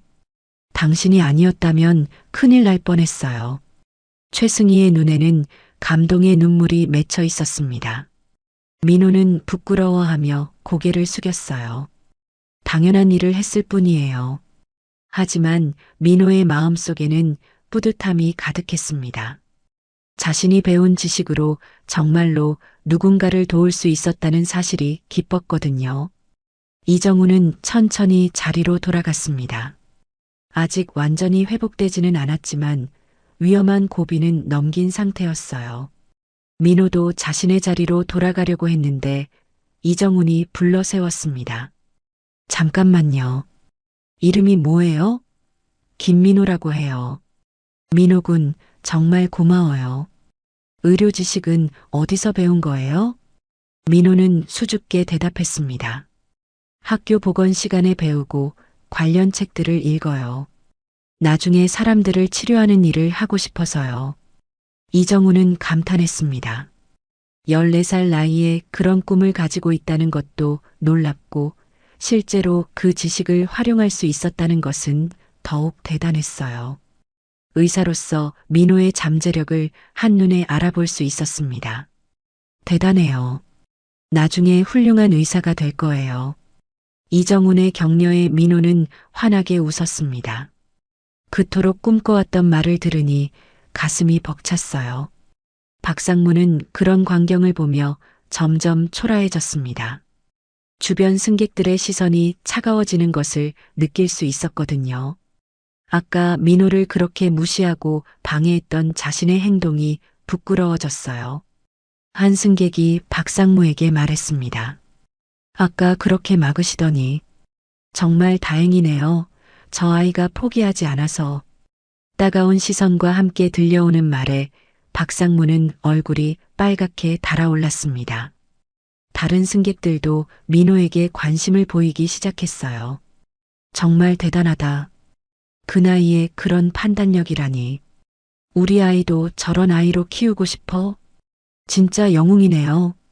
민호는 점점 더 부끄러워했습니다. 이런 관심과 칭찬을 받는 것이 익숙하지 않았거든요. 하지만 마음 한편으로는 정말 기뻤어요. 자신의 꿈이 헛된 것이 아니라는 확신이 들었습니다. 승무원들도 민호에게 감사 인사를 했습니다. 정말 고마워요. 덕분에 큰 사고를 막을 수 있었어요. 기내에서 이런 응급 상황이 발생했을 때 적절히 대처할 수 있었던 것은 전적으로 민호 덕분이었습니다. 이정훈은 자신의 자리에서 민호를 계속 바라봤습니다. 그 어린 소년에게서 뭔가 특별한 것을 느꼈어요. 단순히 지식만 있는 것이 아니라 진정으로 사람을 돕고 싶어 하는 마음이 있었습니다.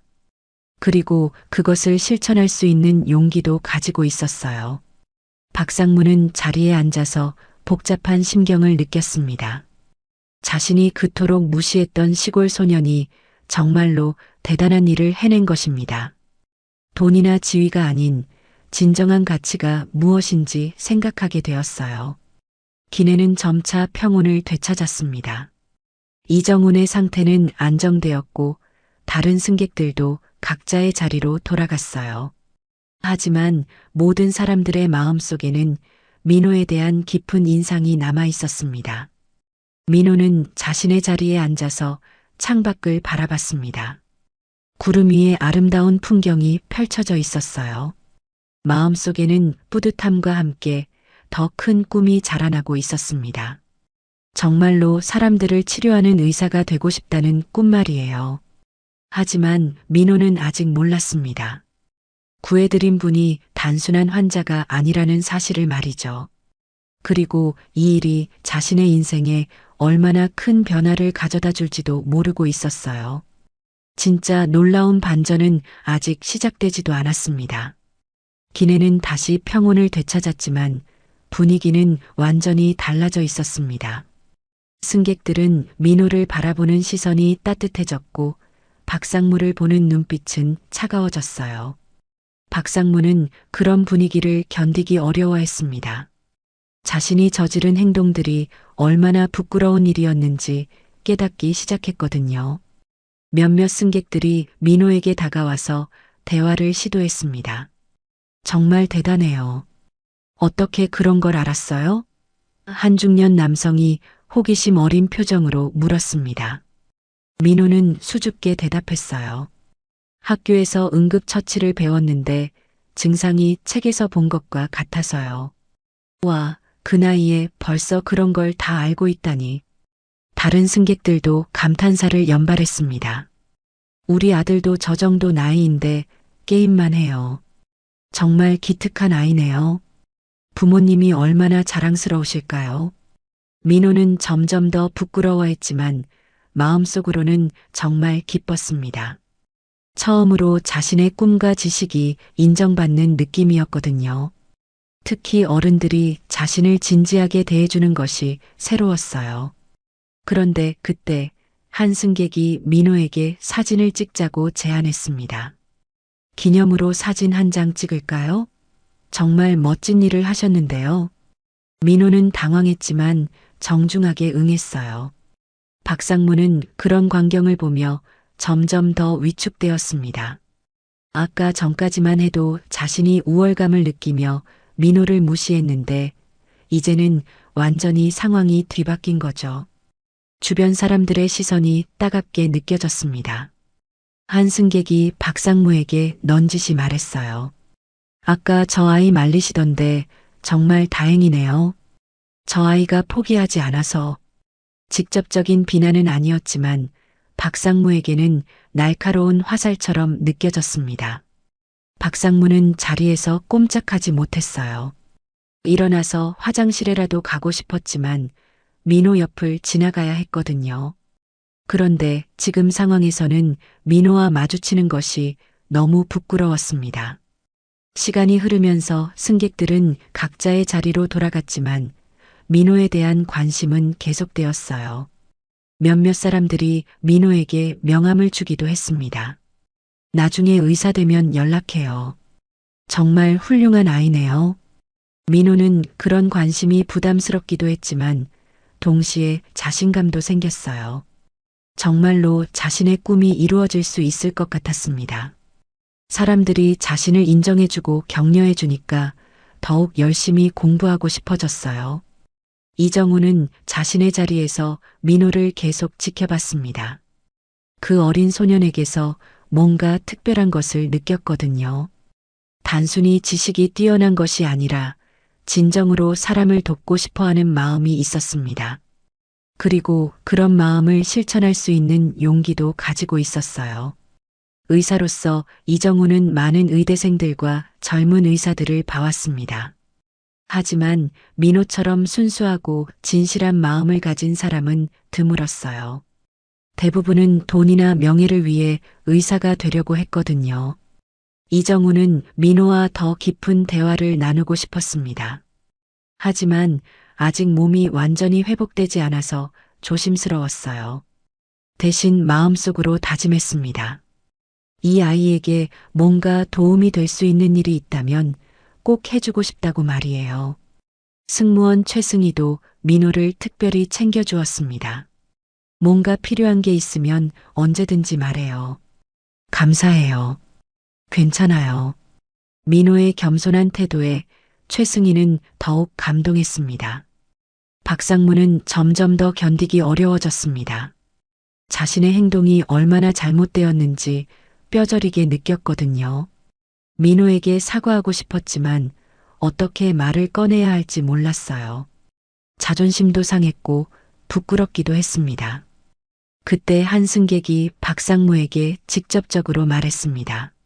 아저씨, 아까 저 아이한테 너무 심하셨어요. 사람 목숨이 걸린 일인데. 박상무는 얼굴이 빨갛게 달아올랐지만 대답할 말이 없었어요. 다른 승객도 거들었습니다. 그러게요. 저 아이가 아니었으면 어떻게 됐을지. 정말 다행이에요.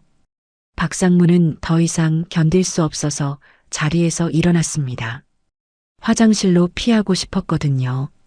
하지만 화장실로 가려면 민호 앞을 지나가야 했습니다. 박상무는 잠시 망설이다가 천천히 걸어갔어요. 민호는 책을 읽고 있었는데 박상무가 지나가는 것을 느꼈습니다. 박상무와 민호의 눈이 잠시 마주쳤어요. 박상무는 뭔가 말하고 싶었지만 용기가 나지 않았습니다. 결국 고개를 숙이고 지나갔어요. 화장실에서 박상무는 거울을 보며 자신을 돌아봤습니다. 비싼 옷을 입고 좋은 시계를 차고 있었지만 마음은 초라했어요. 돈과 지위로는 살 수 없는 진정한 가치가 무엇인지 깨닫기 시작했습니다.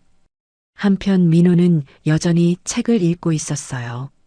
하지만 마음속으로는 많은 생각이 들었습니다. 오늘 일어난 일이 정말 꿈 같았거든요. 자신이 누군가의 생명을 구할 수 있었다는 사실이 믿기지 않았어요. 그리고 사람들의 반응도 놀라웠습니다. 처음에는 자신을 무시하던 사람들이 이제는 인정해주고 격려해 주었거든요. 특히 박상무의 변한 모습이 인상 깊었어요. 민호는 박상무에게 화나지 않았습니다. 오히려 이해하려고 노력했어요. 어른들도 때로는 실수를 할 수 있다고 생각했거든요. 중요한 건 그 실수를 인정하고 바꾸려는 마음이라고 믿었습니다. 이정우는 계속해서 민호를 관찰했습니다. 그리고 마음속으로 큰 결심을 했어요. 이 아이에게 뭔가 특별한 기회를 주고 싶다고 생각했습니다. 하지만 아직은 그 방법을 구체적으로 정하지 못했어요.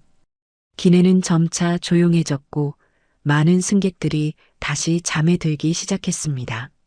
하지만 오늘 일어난 일은 모든 사람의 마음속에 깊이 새겨졌어요. 특히 민호에게는 인생의 전환점이 될 만한 경험이었습니다. 민호도 졸음이 밀려왔지만 쉽게 잠들지 못했어요. 너무나 많은 일이 일어난 하루였거든요. 하지만 민호는 아직 몰랐습니다. 진짜 놀라운 일은 이제부터 시작될 거라는 사실을 말이에요. 몇 시간이 더 흘러 착륙 안내 방송이 나오기 시작했습니다. 승객 여러분, 곧 로스앤젤레스 국제공항에 착륙할 예정입니다. 기내에 있던 사람들이 하나둘 잠에서 깨어나며 준비를 시작했어요. 민호도 눈을 비비며 일어났습니다. 긴 비행이었지만 정말 많은 일이 일어난 여행이었어요. 창밖으로는 로스앤젤레스의 야경이 아름답게 펼쳐져 있었습니다. 그때 이정훈이 자리에서 일어나더니 민호에게 다가왔습니다.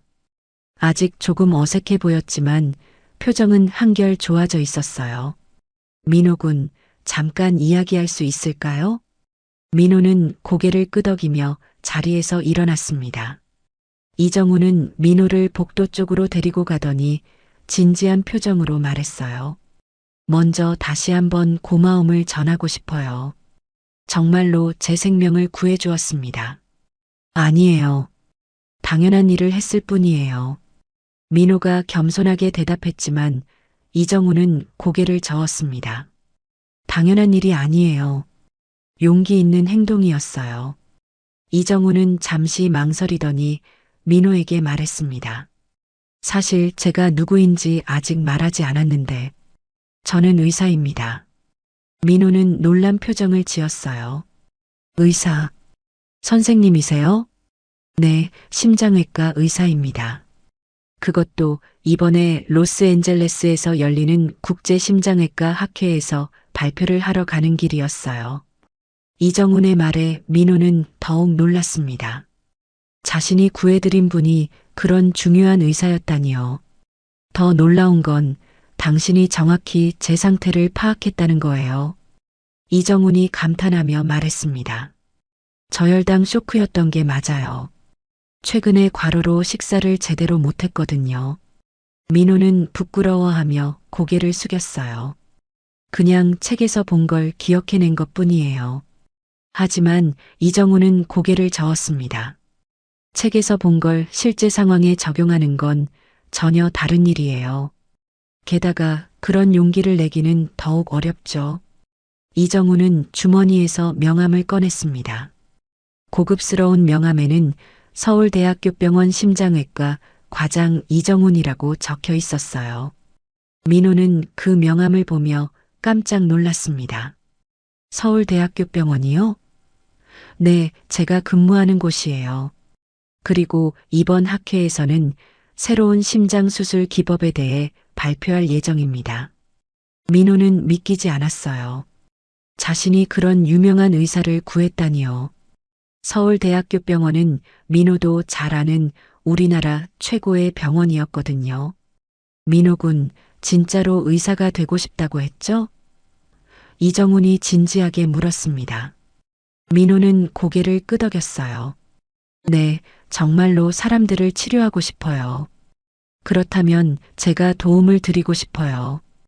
이정훈의 말에 민호는 눈을 크게 떴습니다. 도움이요? 네, 당신에게는 의사가 될 자질이 충분히 있어요. 지식도 있고 판단력도 뛰어나고 무엇보다 사람을 돕고 싶어하는 진정한 마음이 있어요. 이정훈이 따뜻하게 말했습니다. 하지만 저는 아직 어리고 집도 어려워서 민호가 걱정스럽게 말했지만 이정훈은 손을 저었어요. 그런 건 중요하지 않아요. 의지와 재능이 있으면 방법은 얼마든지 있어요. 이정훈은 명함을 민호에게 건네주며 말했습니다. 한국에 돌아가면 저에게 연락하세요. 병원 견학도 시켜드리고 의학 공부도 도와드릴게요. 민호는 떨리는 손으로 명함을 받았어요. 정말로 괜찮으세요? 물론이에요. 당신이 제 생명을 구해주었는데 이 정도는 당연한 거죠. 이정훈의 진심이 담긴 말에 민호는 눈물이 날 것 같았습니다. 그때 주변 승객들이 이정훈과 민호의 대화를 듣고 있었다는 걸 깨달았어요. 한 승객이 놀라서 말했습니다.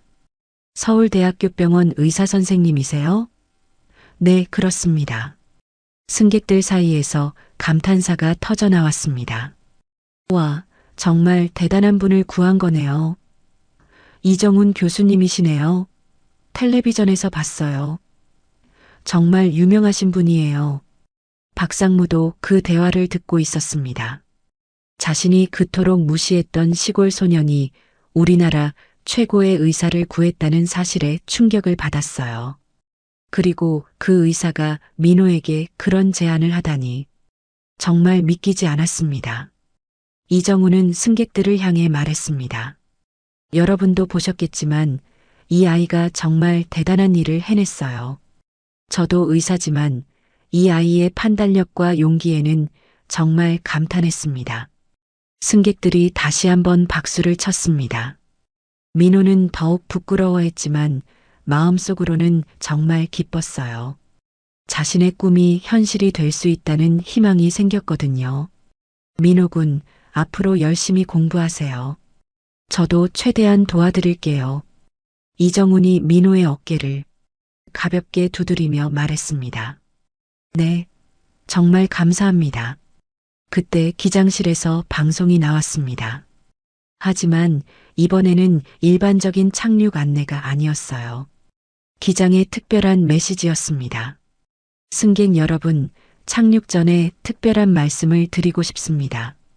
기장의 진지한 목소리가 기내에 울려 퍼졌어요. 오늘 이 비행기에서 정말 감동적인 일이 일어났습니다. 모든 승객들이 귀를 기울였습니다. 기장이 뭘 말하려는 건지 궁금했거든요. 민호도 긴장하며 방송을 들었어요. 한 어린 승객이 쓰러진 분을 구해드렸습니다. 그것도 정확한 의학 지식과 용기로 말이죠. 기장의 말에 기내가 조용해졌습니다. 모든 사람들이 민호를 바라봤어요. 이런 일은 정말 드문 일입니다. 특히 그 어린 승객의 나이를 생각하면 더욱 놀라운 일이죠. 기장이 계속 말했습니다. 저희 승무원들도 정말 감동받았습니다. 민호는 얼굴이 빨갛게 달아올랐어요. 이렇게 공식적으로 언급될 줄은 몰랐거든요. 하지만 동시에 뿌듯하기도 했습니다. 기장의 방송은 아직 끝나지 않았습니다. 곧 더욱 놀라운 이야기가 펼쳐질 예정이었어요. 그리고 더욱 놀라운 사실은 그 승객분이 바로 우리나라의 세계적인 심장외과 의사 이정훈 교수님이라는 것입니다. 기장의 목소리가 기내에 울려 퍼지자 승객들 사이에서 탄성이 터져 나왔습니다. 와, 정말 대단하네요. 기장은 계속해서 말했습니다. 오늘 이 비행기에 한 명의 진짜 영웅이 있습니다. 14살 김민호 군입니다. 기내 전체가 조용해졌어요. 모든 사람들의 시선이 민호에게 집중되었습니다. 김민호 군의 용기와 지혜로 한 분의 소중한 생명을 구할 수 있었습니다. 이것은 단순한 우연이 아닙니다. 진정한 영웅의 행동이었습니다. 기장의 진심이 담긴 목소리에 기내가 숙연해졌어요. 모든 승객 여러분께서 김민호 군에게 박수를 부탁드립니다. 기장의 말이 끝나자마자 기내에 우렁찬 박수가 터져 나왔습니다. 모든 승객들이 일어서서 민호에게 박수를 보냈어요. 박수 소리가 기내를 가득 채웠습니다. 민호는 너무 부끄러워서 어쩔 줄 몰랐어요. 하지만 마음속으로는 정말 뿌듯했습니다. 자신의 행동이 이렇게 많은 사람들에게 인정받을 줄은 꿈에도 몰랐거든요.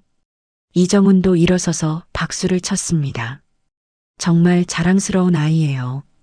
이정훈의 말에 주변 승객들도 고개를 끄덕였어요. 승무원 최승희는 눈물을 글썽이며 민호에게 다가왔습니다. 민호군, 정말 고마워요. 당신 덕분에 오늘 정말 의미 있는 비행이 되었어요. 최승희가 민호를 다시 한번 따뜻하게 안아주었습니다. 박수는 한참 동안 계속되었어요. 승객들의 얼굴에는 감동이 가득했습니다. 어린 소년의 용기에 모든 사람들이 마음을 움직였거든요. 그런데 이 순간 가장 복잡한 마음을 가진 사람은 박상무였습니다. 자신이 그토록 무시하고 괴롭혔던 소년이 이렇게 훌륭한 일을 해냈다는 사실에 부끄러워서 견딜 수 없었어요. 자신의 행동이 얼마나 잘못되었는지 뼈저리게 느꼈습니다.